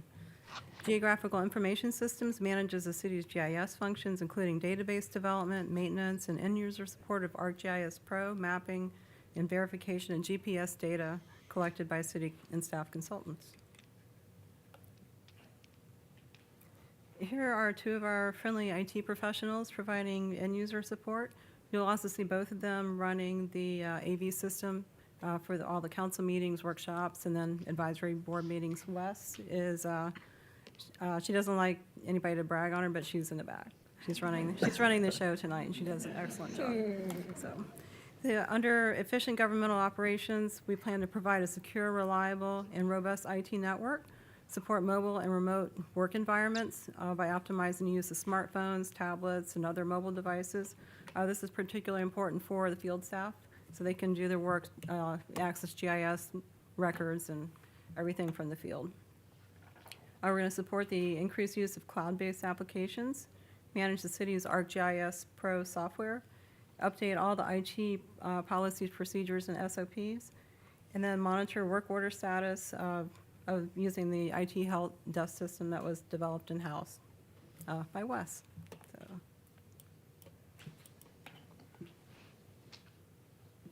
Okay. Here's some more IT staff. If you've been through Citizens Academy, you probably remember the IT administrator, Adam. He's in this picture. Our 4 IT staff members take their job seriously, particularly cybersecurity. Last fiscal year, one of the employees was promoted to a cybersecurity manager, which has allowed us to provide a greater focus on the city's cybersecurity initiatives and make progress toward our strategic goal of public safety. We've done this by updating risk mitigation strategies for the city's IT and OT networks, conducting network infrastructure upgrades, ensuring all hardware is up to date, collaborating with facilities to deploy new building security enhancements. That'll be coming up in the new fiscal year. Continue the essential and ever popular employee cybersecurity training program, which we all know and love. This is very important to meet the requirements of Florida statutes, section 2823185. And then also, we're participating in the state of Florida cybersecurity grant program. Pending available funding, we've received the grant for fiscal year '25, and then we're waiting to hear what's going to happen for '26. So we've submitted our applications. Okay, some of the highlights.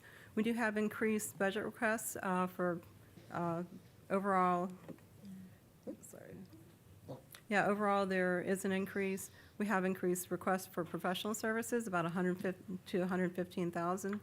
There's a lot of software as a service. You know, you used to be able to buy a software package and then you keep it, but now you have to pay annual subscriptions for it. Office 365 for city employees, council, and board members is budgeted at $71,500. Of this, about 5,100 of that represents licenses for advisory board members, which is an unfunded state mandate. So we have to do it, but there's no extra funding for it. Other software as a service includes ArcGIS, Adobe Pro, Knowbe4, which is our training program, endpoint protection systems, and other citywide software subscriptions that are necessary to keep the city running. The total overall for the software as a service, $66,270. The increased investment in the infrastructure and information technology in infrastructure cybersecurity results in 6.8% for fiscal year '26. Okay, with that, I will turn it over to Public Works Director. Okay, next we're talking fleet maintenance. The Fleet Maintenance Division ensures the safe and efficient operation of city-owned vehicles and equipment. They offer repair, maintenance, and preventative services to keep everything in good condition. Fleet also troubleshoots fuel systems and provides welding and fabrication for other departments. So the goals and objectives for environmental resiliency: complete regular maintenance schedules to ensure vehicles operate at optimal efficiency, reducing emissions and fuel consumption. Evaluate for fiscal responsibility, evaluate vehicles and equipment's useful life to update the regimented replacement cycle. Under efficient governmental operations, conduct training on preventative maintenance responsibilities for vehicles and equipment, update the standard operating procedures, and to utilize the asset management system. This division, I should note, the operating expenses are very low because all of the vehicle and equipment maintenance are budgeted in the different divisions. So there's some overall shop needs, but most of the actual repairs go back to the divisions. But we have two capital items that are climate control related. So first is ceiling fans. We're getting large ceiling fans to try to cool down the shop in the summer, and a waste oil heater, which uses spent oil to heat the shop. So I'm assuming that's safe. yeah. It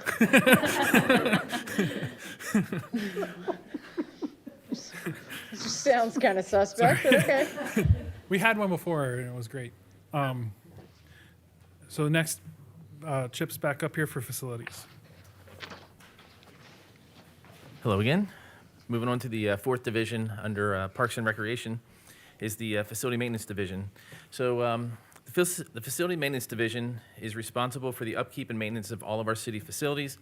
And I don't know how well you know them, but they're a pretty amazing group with what they can do and how they are able to address a lot of the issues that pop up.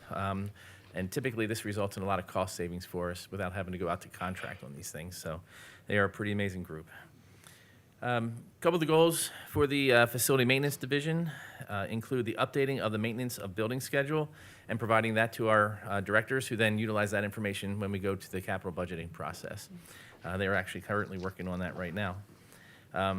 Another goal of the Facility Maintenance Division is to complete their work orders in a timely manner.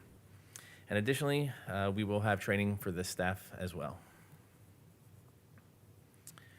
So highlights in this budget include our contractual janitorial services and then some very necessary improvement projects like the City Hall stucco repair and the upgrade to the electrical in this building. So As you can see, there is an increase in this budget, mostly due to the capital projects that you see on the side here with our bucket truck request.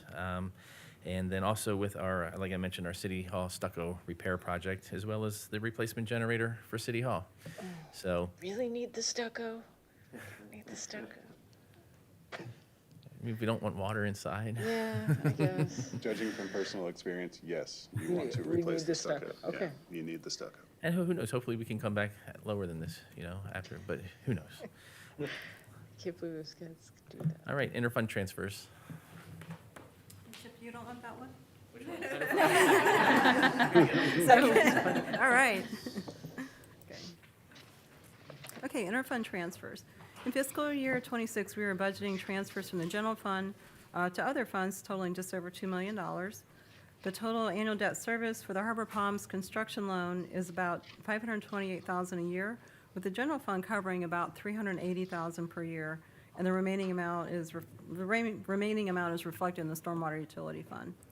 Furthermore, there is a transfer of $1 million from the general fund also to the Harbor Palms Debt Service Fund that will reduce future debt service payments by about $125,000 every year, starting with fiscal year '26. So we've already used $125,000 for fiscal year '26, which is how you get to the $1,255,000.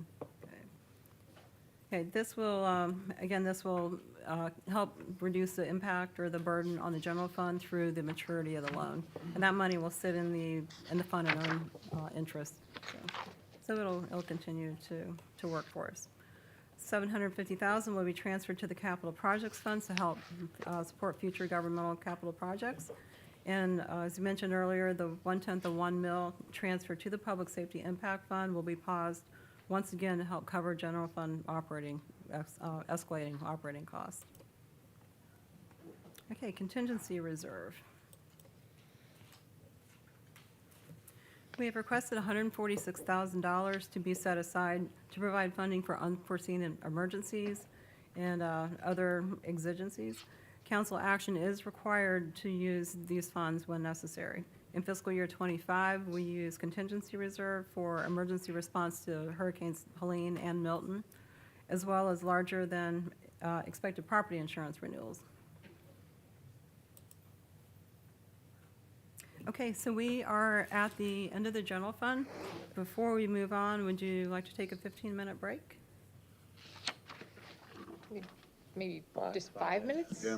Or Okay. Unless staff needs 15 minutes? We're just like, no, 5? No, we're good. 5 is good. Okay. Okay, see you Motion at to 5. recess for 5 minutes? Second. Thank you. All in favor signify by saying aye. Aye. Aye. We're recessed for 5 minutes. Thank you.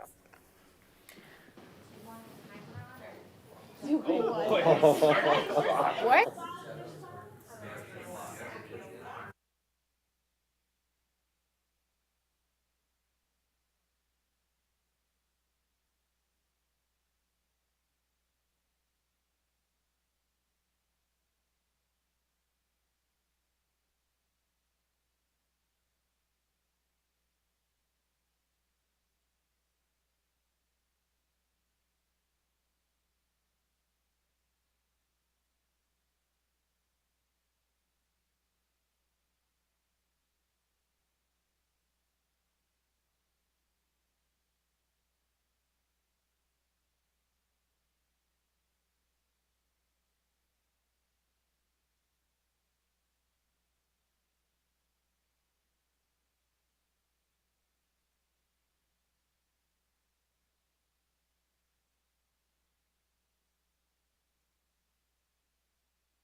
Hey, you got this. Yeah, he was behind you, like, yeah. And we're back. Nerf darts. Okay, we have all the essential people. We're concluding the general fund, and we're back, reconvening our budget meeting. Hi, Sydney.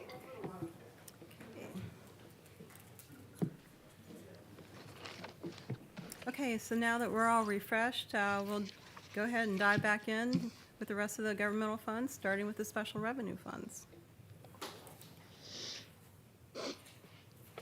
Okay, we have 3 special revenue funds that are presented on this slide that we can use, that we call the impact funds. These funds are used to account for the collection of and the approved use of impact fees, which are specifically identified through ordinances. These fees are collected on new construction. The first one is the Parkland Dedication Fund. We use this to account for the proceeds from the Parkland facility and impact fees collected on new construction. Revenue is estimated at $2,750 for the year, which is, again, kind of a placeholder because we don't know the timing of the receipts. There are no projects planned for fiscal year '26. Public Safety Impact Fund, the revenue is estimated at $142,500, primarily from the sale of E54, the old fire engine. Ad valorem tax transfer from the general fund is suspended for '26. Revenue saved will be saved for future fire capital expenditures.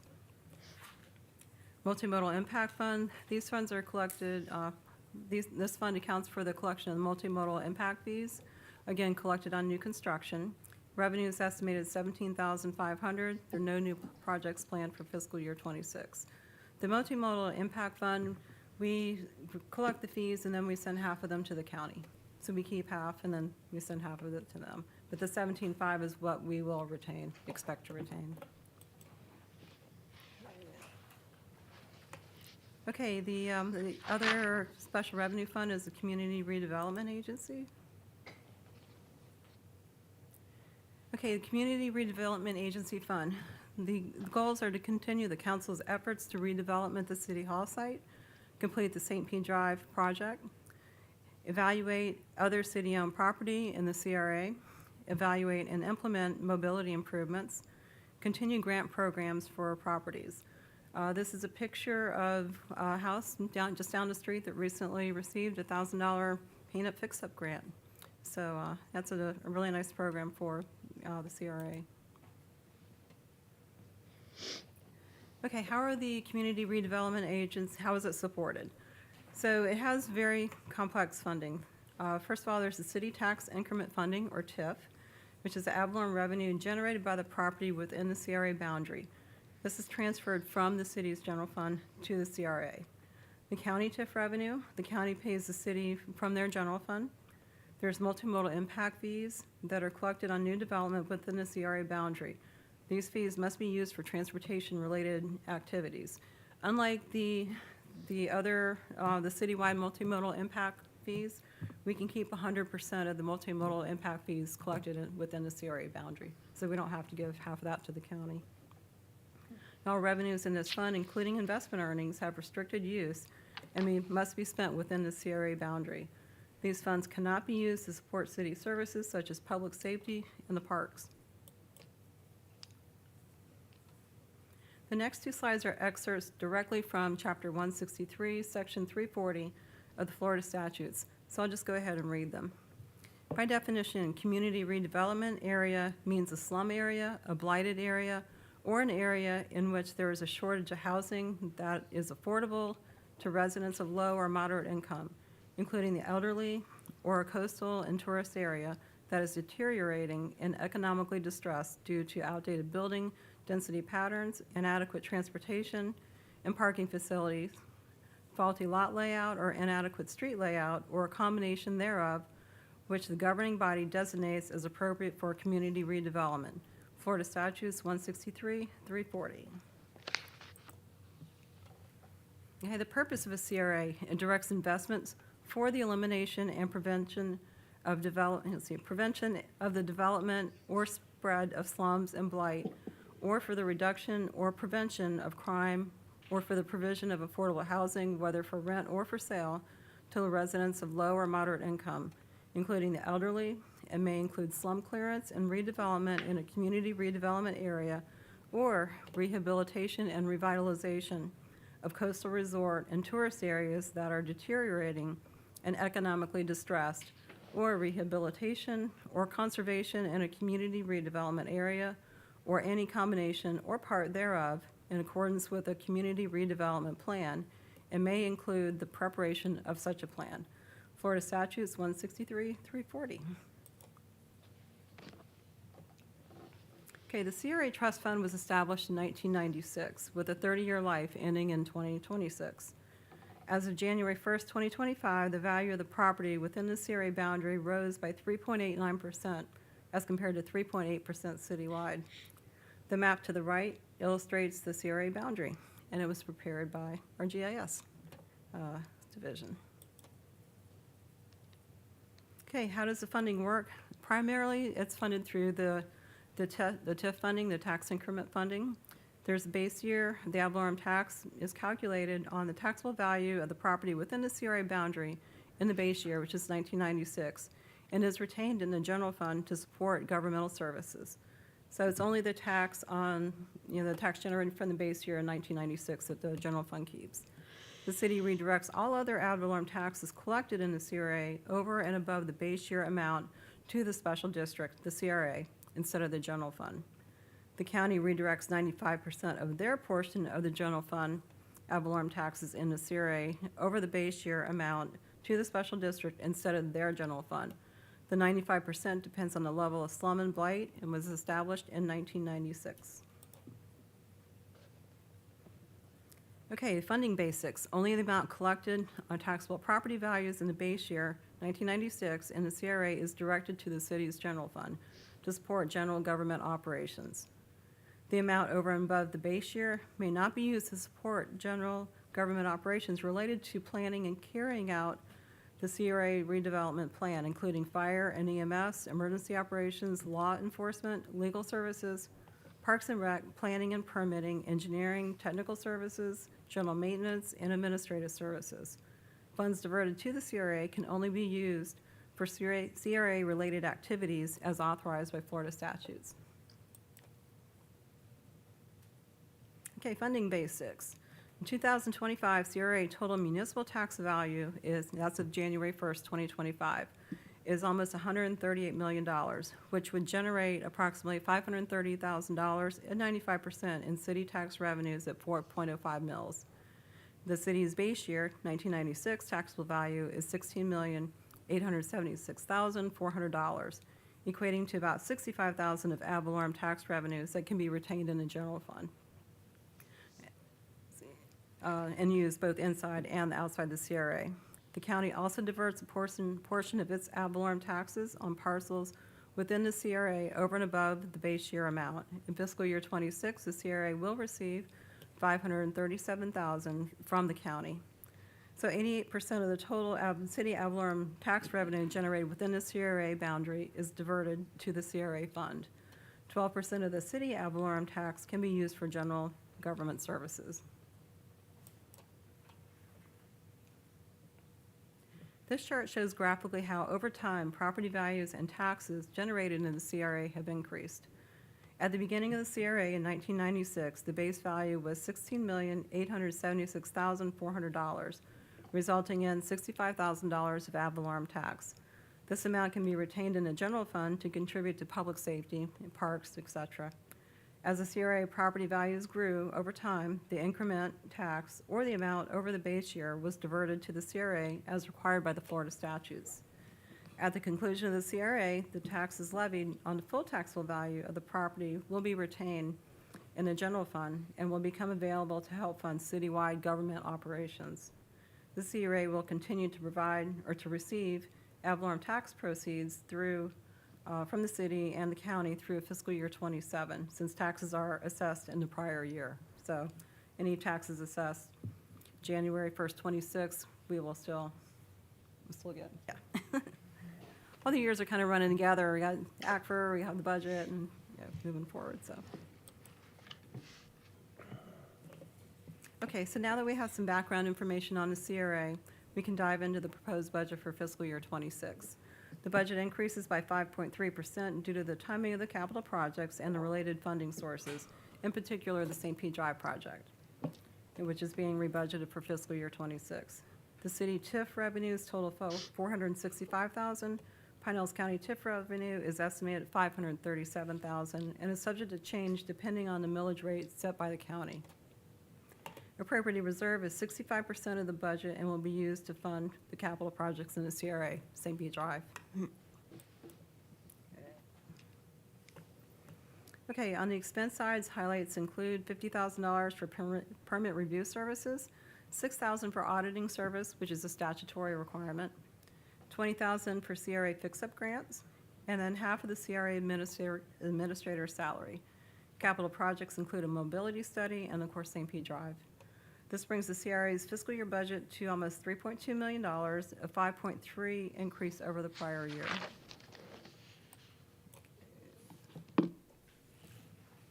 Okay, debt service funds. Okay, we have one, and it's for the Harbor Palms debt service. This is for the street and sidewalk restoration portion of the project. The rest is in the stormwater fund for anything that was underground. Governmental debt service is $380,530 per year. It's funded by now and ad valorem revenues. Again, the enterprise fund portion is $148,000 and is reflected there. The transfer out of the general fund is coming into the Harbor Palms Debt Service Fund, increasing the revenue to $1.255 million.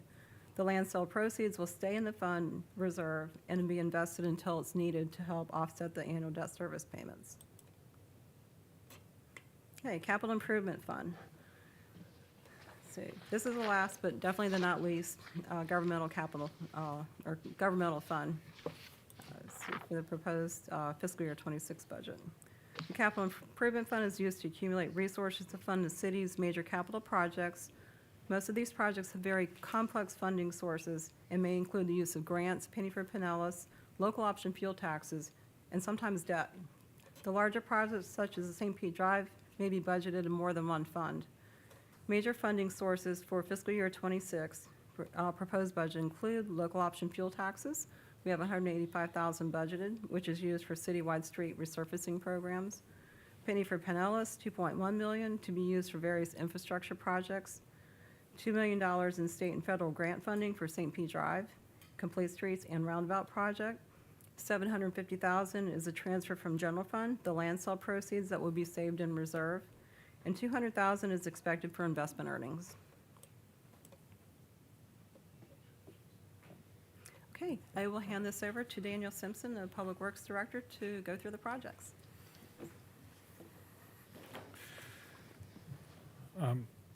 So we have our street resurfacing. We update our priority list every time we pretty much talk to council, so about resurfacing.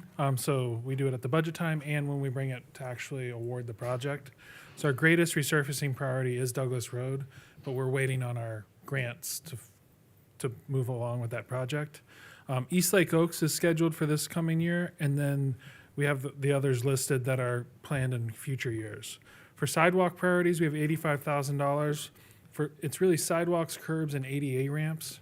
And we are focusing our attention on the areas where we've done capital projects. We need to bring those up to ADA standard in order to bring them up to standard. And so East Lake Oaks, Gullair Village, downtown west of Bayview, Forest Lakes neighborhood, and Duane Avenue and Meriden are areas where we're prioritizing sidewalks. There's also the Oldsmar Sports Complex, the field lighting upgrades for $825,000, and the resurfacing terms for the BMX track at $400,000. All right, next is the St. Petersburg Drive Complete Streets project and roundabout. This is the funding breakdown for our, what we're planning. The first part is $440,000 for the water sewer revenue. That is for utility relocations necessary. So whenever you put in new stormwater pipes and you're changing where things are, the water and sewer pipes have to be adjusted. Additionally, we have in the 302 fund, we have $1 million of state grant. That's for the Complete Streets project the roundabout, and the Forward Pinellas LAP grant, which is a federal grant, and that's $1 million for the complete streets portion. There's also $780,000 planned with Penny for Pinellas money, and then the remaining project, we're planning to spend $2.78 million using CRA TIF revenues, and that's for the portion that's within the CRA. All right, I'll go back to Cindy here. Thank you. Okay, so now that we've made it through all the governmental funds, we'll discuss the city's enterprise funds for the next hour or so. Okay, so looking at the actual numbers, personal services are up 4.6% due to the 10-1 employee increase, wage increase, and the merits. The total is $4.8 million. Operating total is almost $4.2 million. It's actually down 5.6%, despite all the cost increases of chemicals and other things. Capital outlay to almost $4 million. This is actually down about 73%, and this is due to the timing of the large capital projects such as the aeration system and the control building, both of which are currently underway. Reserves, we're continuing our commitment to saving money in reserve to cover contingencies and future capital projects that are included in our CIP. Total budget for the water sewer operating fund, $13,844,770. And the expense summary in the water sewer fund, personnel services totals 35%, operating 30%, capital outlay 28%, debt service is 4%, and 3% to reserves. Just as the expense side of the proposed budget is down due to the timing of the capital projects, the revenue side is also down dramatically, from over $24 million to just under $14 million, specifically due to grants and reserve funding used to pay for the major projects in progress. Charges for services generated by utility bills is expected to decrease due to conservation efforts, despite a scheduled 5.5% rate increase that was set by ordinance years ago. So charges for services totals about $9.5 million. Miscellaneous revenue, $670,000. Appropriated reserve, $3.67 million. Okay, a little different presentation. Shows by the percent. Charges for services, 69%. This is water, sewer, reclaim, different things that are on your utility bill. Appropriated reserves, 26%. We're using money that we've saved for capital projects to fund the capital projects. And the remaining 5% is mostly investment earnings. Okay, moving on to finance. Okay, so the finance functions of the city's business office. Anything with a dollar sign comes through our office. The 4 sections include accounting and payroll, procurement, utility billing, customer service, and then management and budget. Managing the city's investments and the coordination of insurance and other claims also falls under the finance division. And then here's some of our staff. It's Amy, she's in the audience, Sandy, Tanya, and then Sabrina is also here. So. Okay, at the August 5th council meeting, the city was recognized for achieving the GFOA Triple Crown for fiscal year '23. This impressive award is given to government agencies throughout the United States and Canada who received the 3 major GFOA awards: the Certificate of Excellence in Financial Reporting, the Popular Annual Financial Report Award, and the Distinguished Budget Presentation Award. We aim to consistently earn these prestigious recognition awards for years to come. Okay, and effective community engagement. We plan to enhance the digital platform to streamline the capital budget process for the departments. And we deployed a new system a couple years ago, and then this past year we actually set it out for the departments to enter their requests directly in it. So that was a huge enhancement. I would like to coordinate with the city management to produce a budget indicative of the city council's mission and strategic priorities. Host a digital platform for citizens to view capital budget-related infographics incorporating GIS data, and increase transparency in the budget process. And that's currently available on the city's website. Okay, efficient governmental operations. provide training to internal customers on policies and procedures, purchasing card systems, procurement procedures, annual budget and development processes, et cetera. Automate and improve various contract and vendor management processes, investigate and develop and implement an e-bidding program, further improve fixed asset auditing processes, incorporating GIS information as appropriate, and then maintain a sound financial position for the city. Okay, highlights include actuarial auditing and other professional financial services. The citywide audit, we've budgeted $80,000 for that. And then an update to the water sewer rate study, $65,000.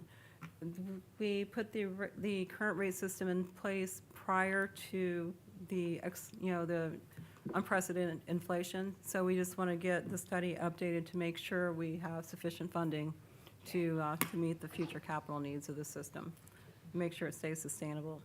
Annual fees for the city ERP system, $45,000, and we also have a promotion of our senior accounting technician to an accountant.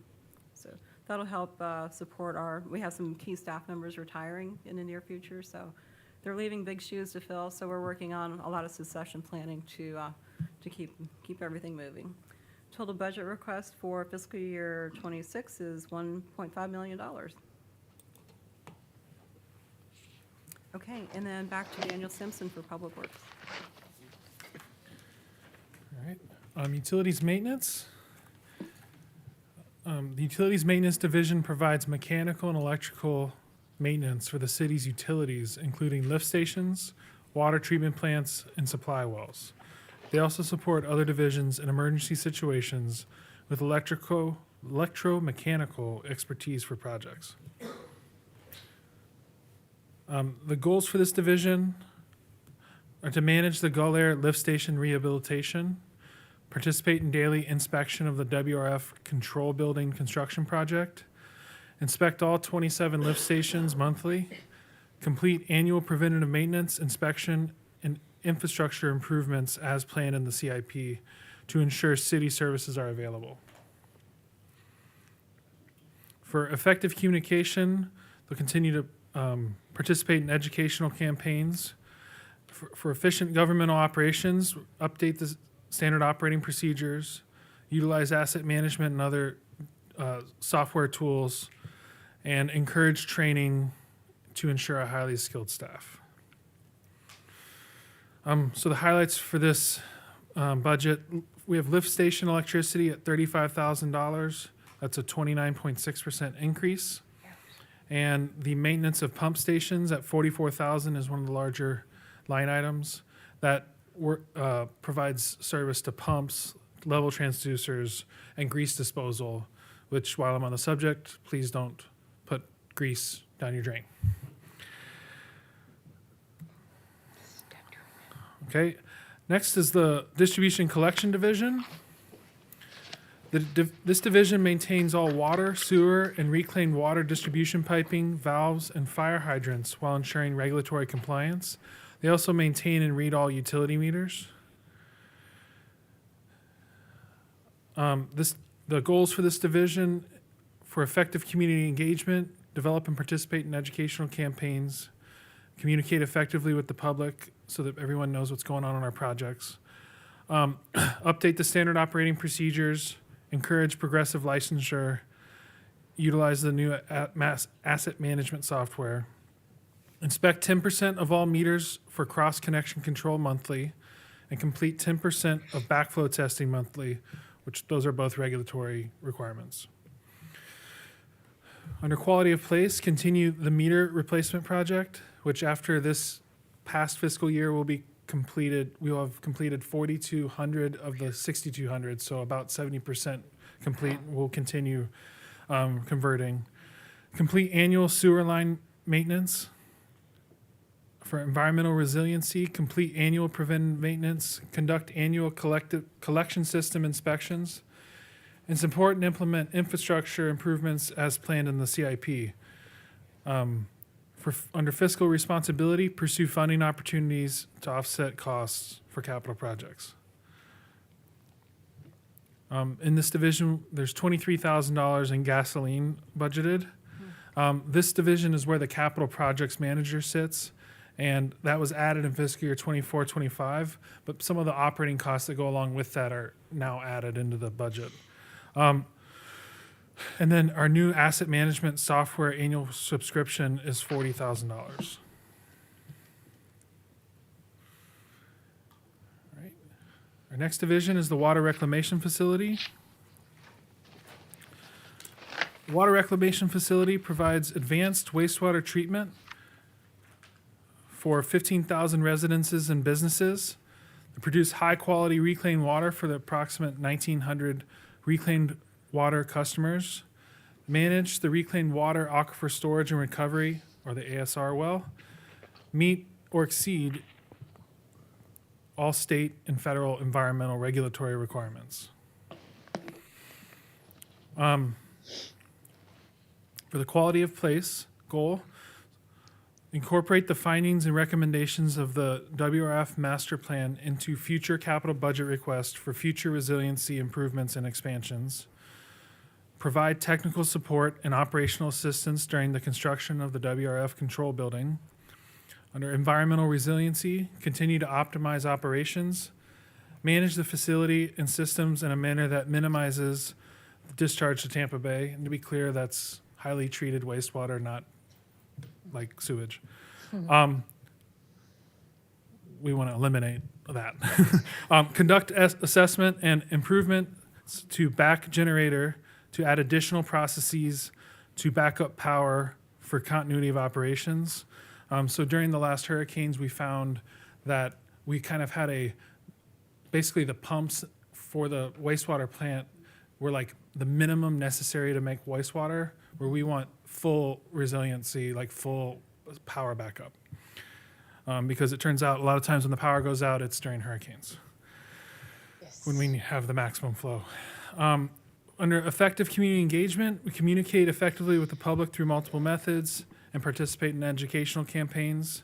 We're going to update our standard operating procedures, encourage increasing licensure, and continue to modernize our security efforts. The highlights in this division, there's $188,000 budgeted for chemicals, which is a 15% increase. We have $225,400 budgeted for electricity.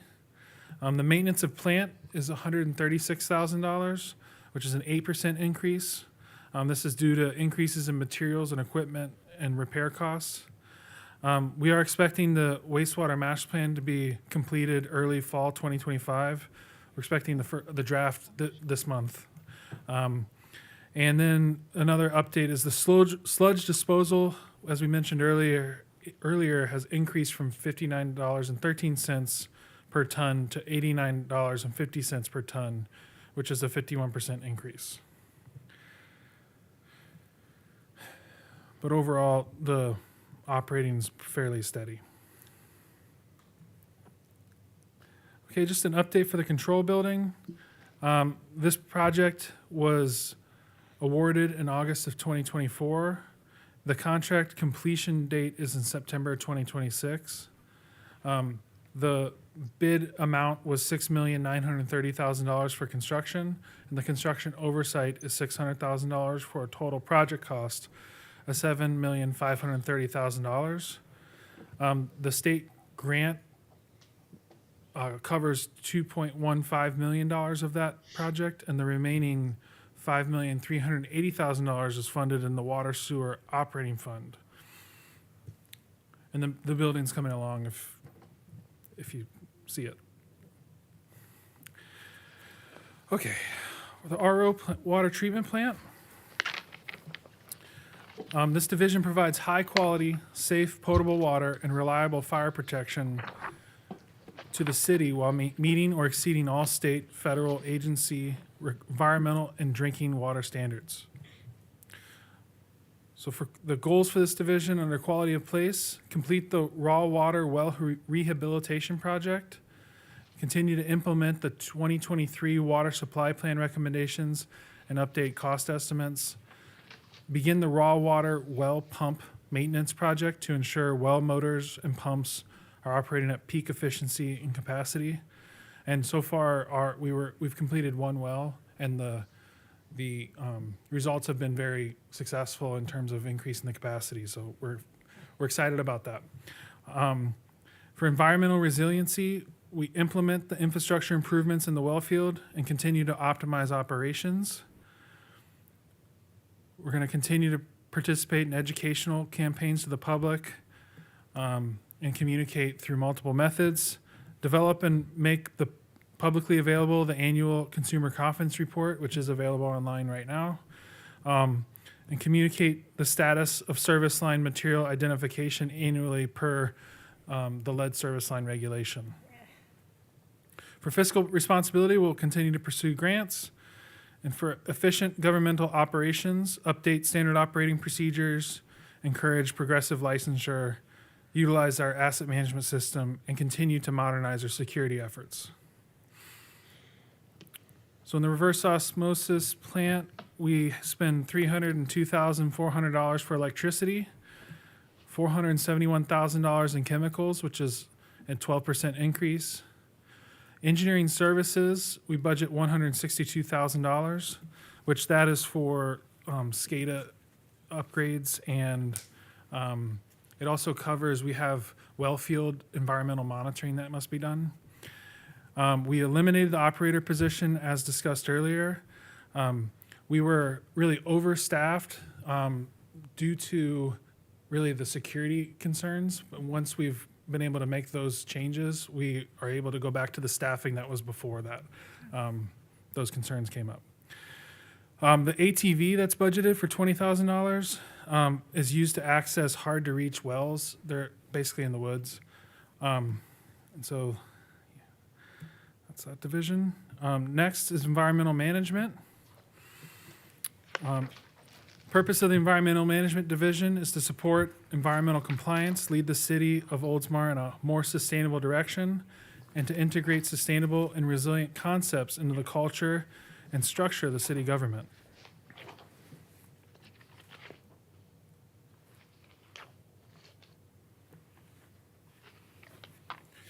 Okay, so the goals and objectives for quality of place, this division is going to lead the Public Works divisions in utilizing the asset management system.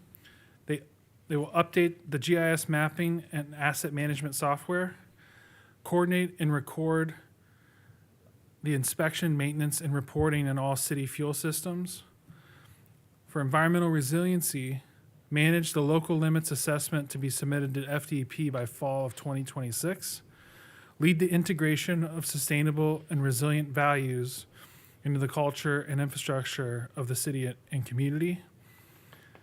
For fiscal responsibility, pursue funding opportunities to offset the cost of unfunded capital projects.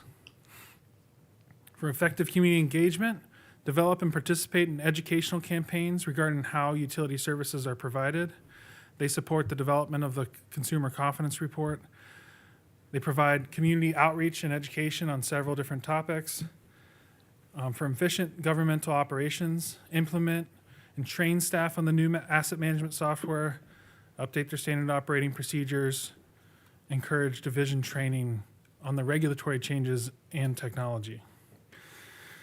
So some highlights for professional services is $5,000. That's a 95% decrease because this year we do not have to complete the local limits assessment. For lab analysis, we have $10,000 budgeted, which is a 29% decrease. This is where we budget for our beach sampling, but our required total maximum daily load, FDEP required sampling is reduced. For promotional activities, we have $6,000 budgeted, which is a 44% decrease, but this is the division where most of the Public Works Department's promotional items are purchased. And then we have one personnel change where we have recommended a change from sustainability coordinator to environmental educator. This really reflects the actual role that this person plays. We found that when we've been hiring sustainability coordinators, they tend to want to do studies, and we really are looking more for educators in terms of working events and to go through, and we have, for multiple permits, required for the MS4 permit and our water use permit, we have required trainings and education for the public that's required. And so we want this position to really focus on that. And then the environmental manager will be really focusing on resilience. Okay. So it's really not much of a change in the position, but the title to get more in line with what we're actually looking for. All right, and back to Cindy to talk about debt. Okay, debt service and reserves for the water sewer fund. Okay, the highlight, oops, wrong way. This clicker's really strange. Okay, so there's one debt issue for the water sewer operating fund, and that's for the RO plant. This particular debt issued through Chase Bank and is the result of refinancing 2 SRF loans that were taken out years ago for the 2012 construction of the plant. The debt was refinanced 2021, lowering the interest rate to 1.5% and lowering the city's interest cost without extending the maturity. The annual debt service is about $475,000 a year. Okay, reserves. There are 2 reserve funds budgeted in the water sewer operating fund, the renewal and replacement reserve and the contingency reserve. As we discussed in the CIP workshop, there are a number of projects recently identified in the water supply plan that are currently unfunded. There's also a wastewater master plan that's currently in progress that will develop more projects, I'm sure. See, although we have renewal and replacement funds that meet the requirements of our master bond resolution, they're not sufficient to properly fund the upcoming critical projects. To help fund these reserves, we're setting aside another $338,000 this year towards the renewal and replacement fund, as well as $100,000 in contingencies that will help us cover any unexpected needs that come up, such as escalating chemical costs or emergency repairs. Again, council approval is required to use those funds. Okay, water sewer impact fund.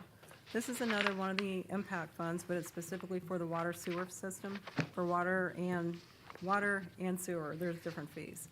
The funds collected on development activities. In June 2024, council approved an ordinance increasing water and sewer impact fees effective 10/1/24, which will help fund future system expansion. The impact fees had not been adjusted in many, many years prior to 10/1/24, and they will increase by 12.5% per year for another 3 years in compliance with the Florida statutes. For fiscal year 26, we have budgeted a total of $61,500, 90% of which is directly the result of development activity, with 49%, 49% allocated to water and 41% for,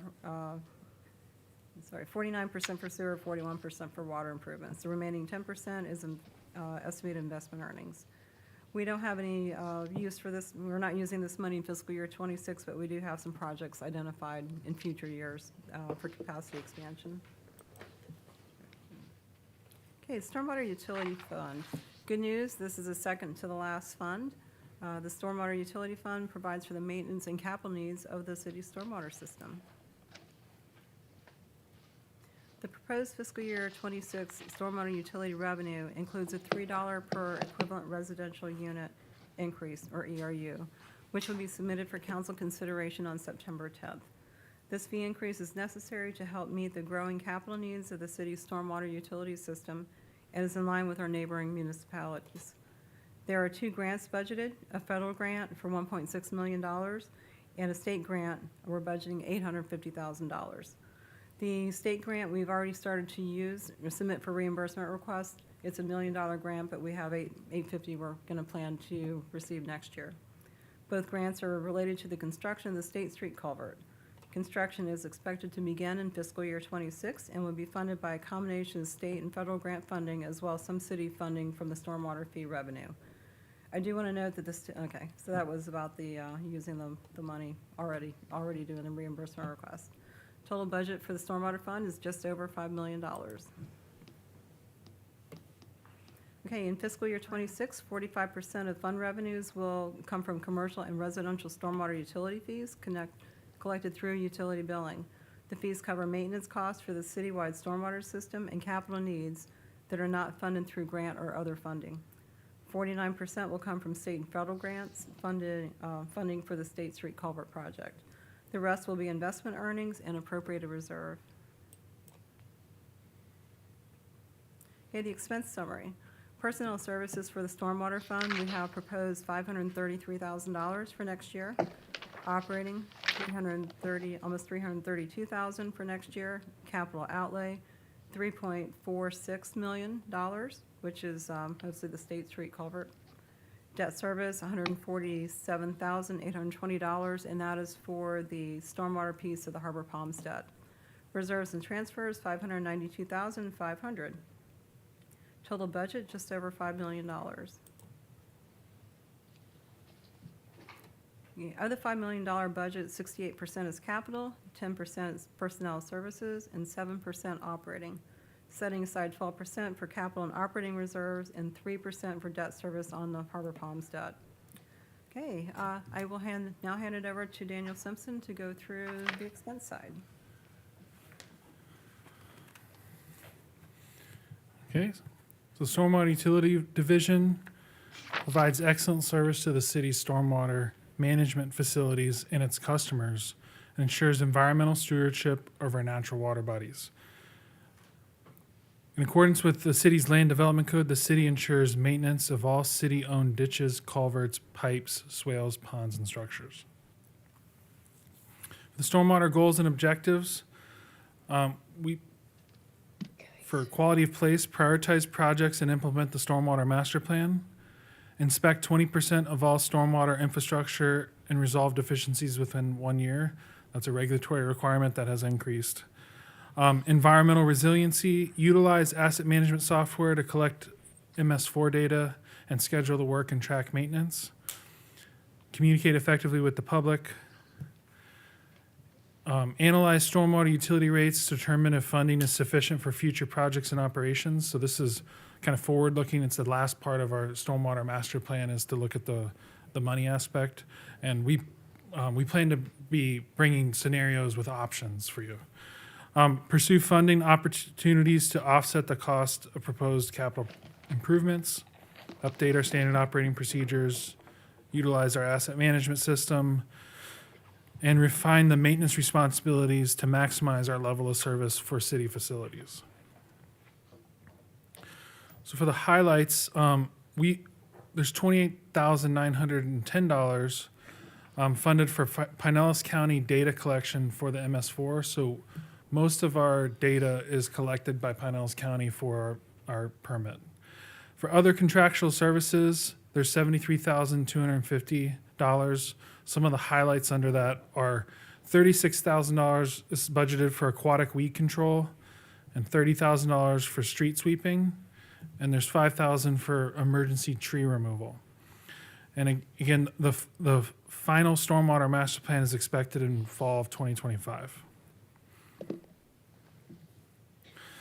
Okay, and back to Cindy for solid waste. Thank you, Daniel.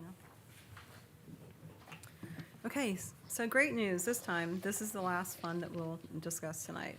The solid waste fund exists to account for revenue and expenses related to managing the city's solid waste contract.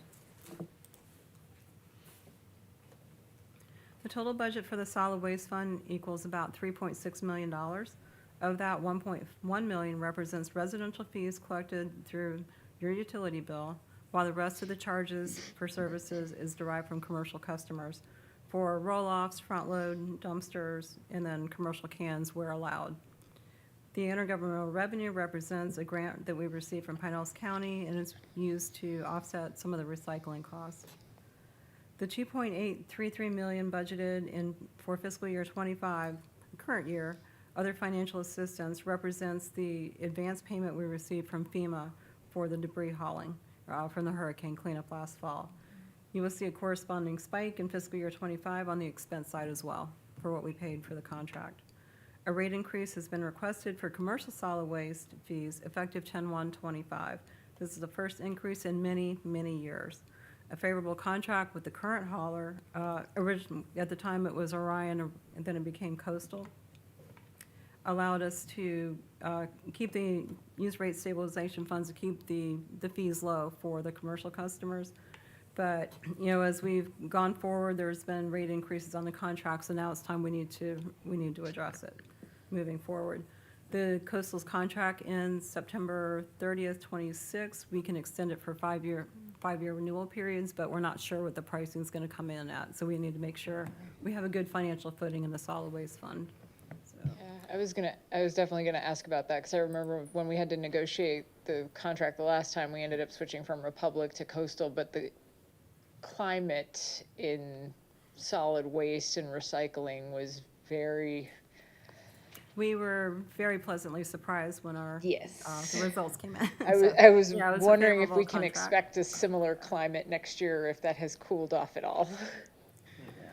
Hopefully not. Wait and see, yeah. What? So we'll wait and see. Yes, we will. No need to guess, Mayor. We'll just find out. So much Thank speculation. you.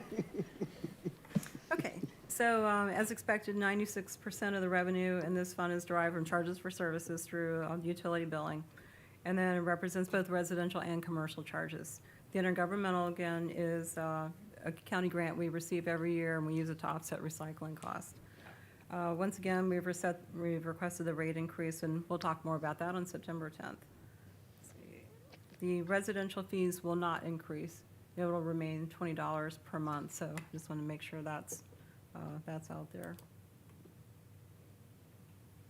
Okay, on the expense side, the total budget is $3.6 million. Contract services is estimated at $2.7 million, an amount that can vary from year to year due to the commercial activity. You know, depending on how many pulls on roll-offs and, you know, front-load container service, it can vary. We're setting aside about $300,000 for rate stabilization and emergency reserves. Just like the revenue side, the expense side shows a 40.5% decrease, which is due to the hurricane debris collection and management services from the fall of 24 and fiscal year 25. So, total budget, $3.6 million, a 40% decrease. Okay, the coastal solid waste contract represents about 75% of the expenses in this fund. Administrative cost allocations are paid back to the general fund and the water sewer fund to recoup costs associated with solid waste operations, including staff time and facility costs such as the UV office and City Hall, and then the staff. There's also contract management costs. It does take, you know, it takes quite a bit of a staff time to manage this. These charges represent 13% of the fund's budget. Reserves are total about 9% of the annual budget. Let's see. The service program for solid waste provide solid waste collection, removal, and disposal of all residential, commercial, and municipal garbage and trash, and coordinate single stream recycling program for the city.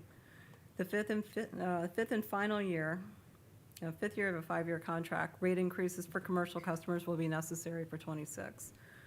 Again, the fiscal year proposed budget, $3.6 million. Okay, we're at the end of the last fund, so I will hand it back over to our city manager, Felicia Donnelly. Thank you, Cindy. So just for a recap, the total budget for 25-26 is $53,842,890. This represents a lean budget and a decrease of $10,125,220, or 15.8% from the revised budget of 24-25. Capital outlay is $16,450,500, and that represents 30.6% of the total budget, which represents a decrease of $11,014,975. The millage rate, again, remains 4.05 from the 18th consecutive year since 2008, but there's been no millage increase for the last 36 years. We believe this to be a realistic budget which meets the needs of the city and provides for responsible fiscal management. And on a final note, as per the city charter, one of my duties is to prepare and submit the proposed budget to you all each year. And this isn't just a legal requirement for me. It's a responsibility that I take very seriously, as you know. Our budget is our roadmap for delivering essential services and projects and programs, and how we invest in our future and our infrastructure, and how we also protect our financial stability. So as you can tell, we all take it very seriously here. The proposed budget this year addresses the realities that we face, rising construction costs, new mandates, the need to maintain a competitive workforce. It also holds the current ad valorem rates in place, and it ensures that we remain ready to adjust to future conditions required, so the city stays stable and sustainable in a financial path that we want. Our approach has been to balance the city's mission, vision, goals, and priorities, you always hear me say that in the fours, with fiscal responsibility. This keeps our reserves at the required level, supports our strategic plan, and ensures enterprise funds remain self-sustaining. That's why you see all the rate studies, right? And we hadn't done those for years and years. So I want to end, of course, by thanking all of our department directors and all of the staff who's contributed really countless hours. I don't think we want to count how many collectively. Creating this lean, and I continue to say lean because it is, and thoughtful budget. These aren't just numbers to us, right? They're what we can provide for people's lives, and I think that's an important connection. And then I want to thank you all, really, your leadership in defining the mission and the vision and the goals and the priorities. That's fundamental to this process. You know, so if we don't have those in place, we can't make the budget support those things, right? It's a partnership between the council and the city administration to create a budget that works. So I'm incredibly proud of this year's budget, given our circumstances. And so our next steps would be to bring this to the public hearings in September. Any final thoughts or questions from you all? Councilman Swager, any questions or comments? Well, this has been my favorite operating budget work session so far. I knew that it would be. The view is better from up here. That's right. I do have a question, and I don't know if this is for the city manager or another member of the staff, but in regards to the reallocation of the sale proceeds from the library site, I think it's about $1 million that's going towards the debt service for the Harbor Palms project. I guess take me through the thought process about that, the pros, the cons, and any alternatives maybe to consider. And I guess second part of that question, is there a time limit to either spend those funds or reappropriate them? So I think that I'm going to ask Cindy for a little help on that. But this creates a mechanism so that we're creating basically a savings account of the $1 million of the total proceeds that we're going to keep in a fund because we gain interest on that fund, right? We invest the money, we gain interest instead of just paying off the loan. Our loan is a very low rate, so it didn't make sense to do that. So we thought this was a prudent mechanism a prudent use of a one-time sale. We only have one shot, right? And so we knew right away that we wouldn't propose to put it into an operating account or to supplement operating expenses. So that's why you see it divided up, right? We have $750,000 into the capital fund and help me out. $500,000 stayed in the general fund for insurance. And the general fund for insurance. So we thought that was a thoughtful allocation. When you ask for alternatives, there's so many alternatives Right. of what you could do with it. Sure. So that's a harder question. Yeah. And do we have a time limit to spend the money? I mean, no, because we're not spending it, right? We're Right. putting it into a savings account, and we're going to pay off the debt service of that. And because of that, it lowers our obligation. So we'll be able to instantly relieve our debt service payments of $125,000 back into the general fund. Each year. Each year. Each year. Yep. Because we're earning, what, 4% interest and paying off a loan that's at 1.25%, 1.5%. Exactly, exactly. So it didn't make sense. And it is important to know that, we did consult the attorney, our city attorney, and if I recall our conversations, these aren't Tom's exact words, but it's a one-way street. Once we move it into the sinking fund, we can't move it back. Yeah.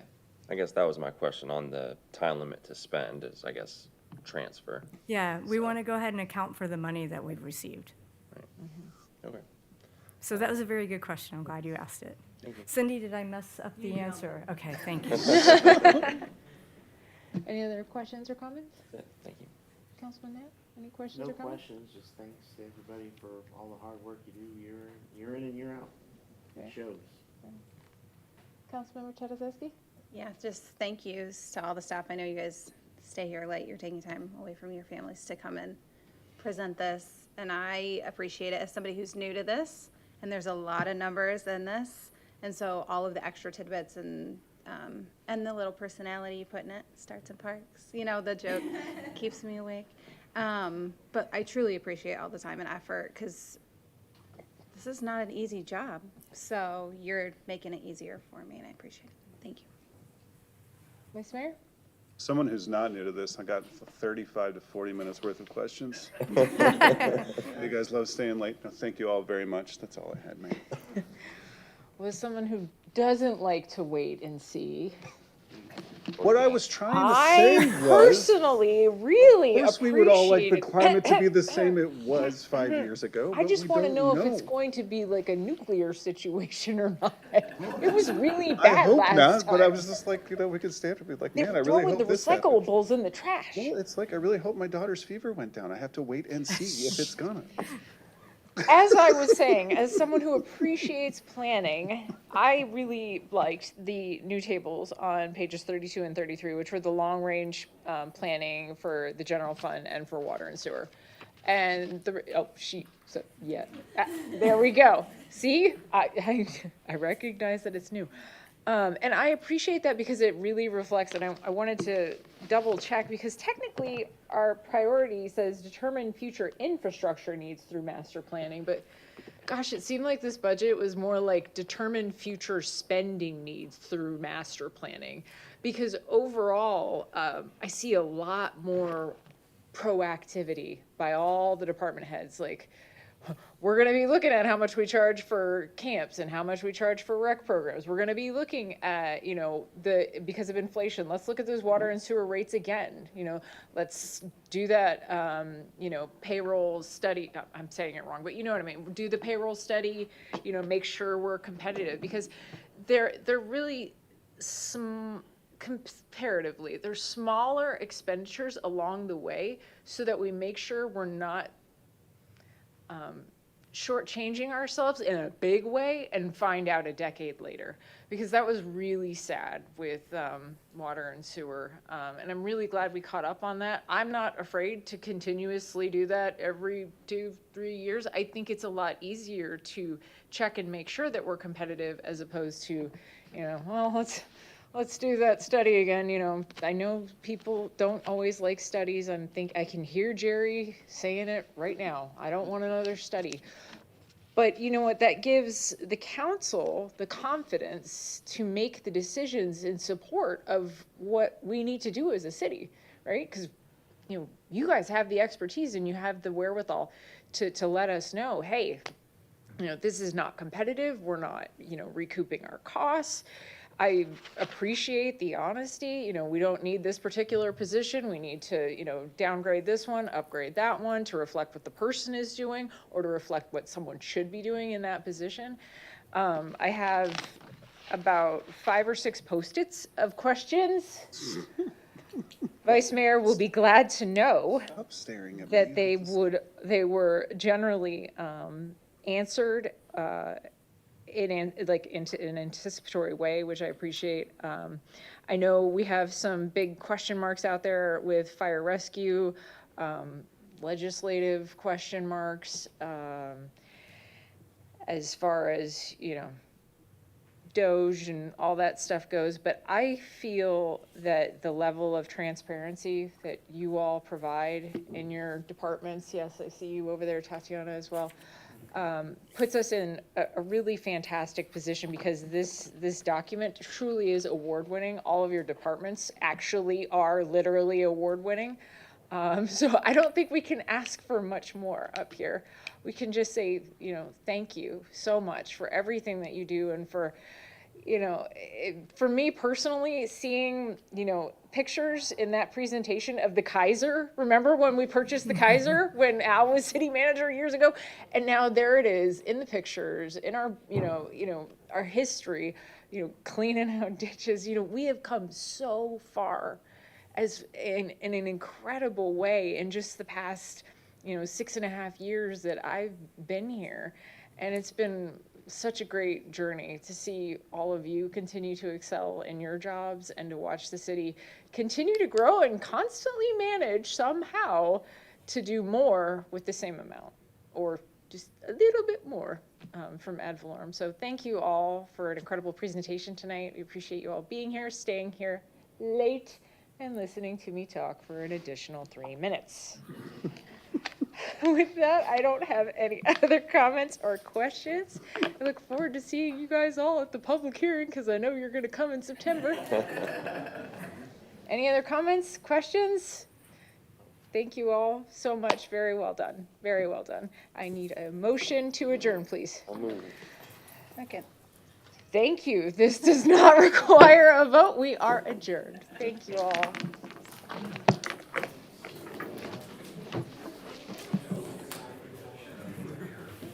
This chair is more comfortable. Do you want to switch mouths and negotiate for a drink? Back, but submit a work order and have everything. I know. I remember I I heard. requested one. I heard. I'll request it. Okay. Couldn't have said it in front of him.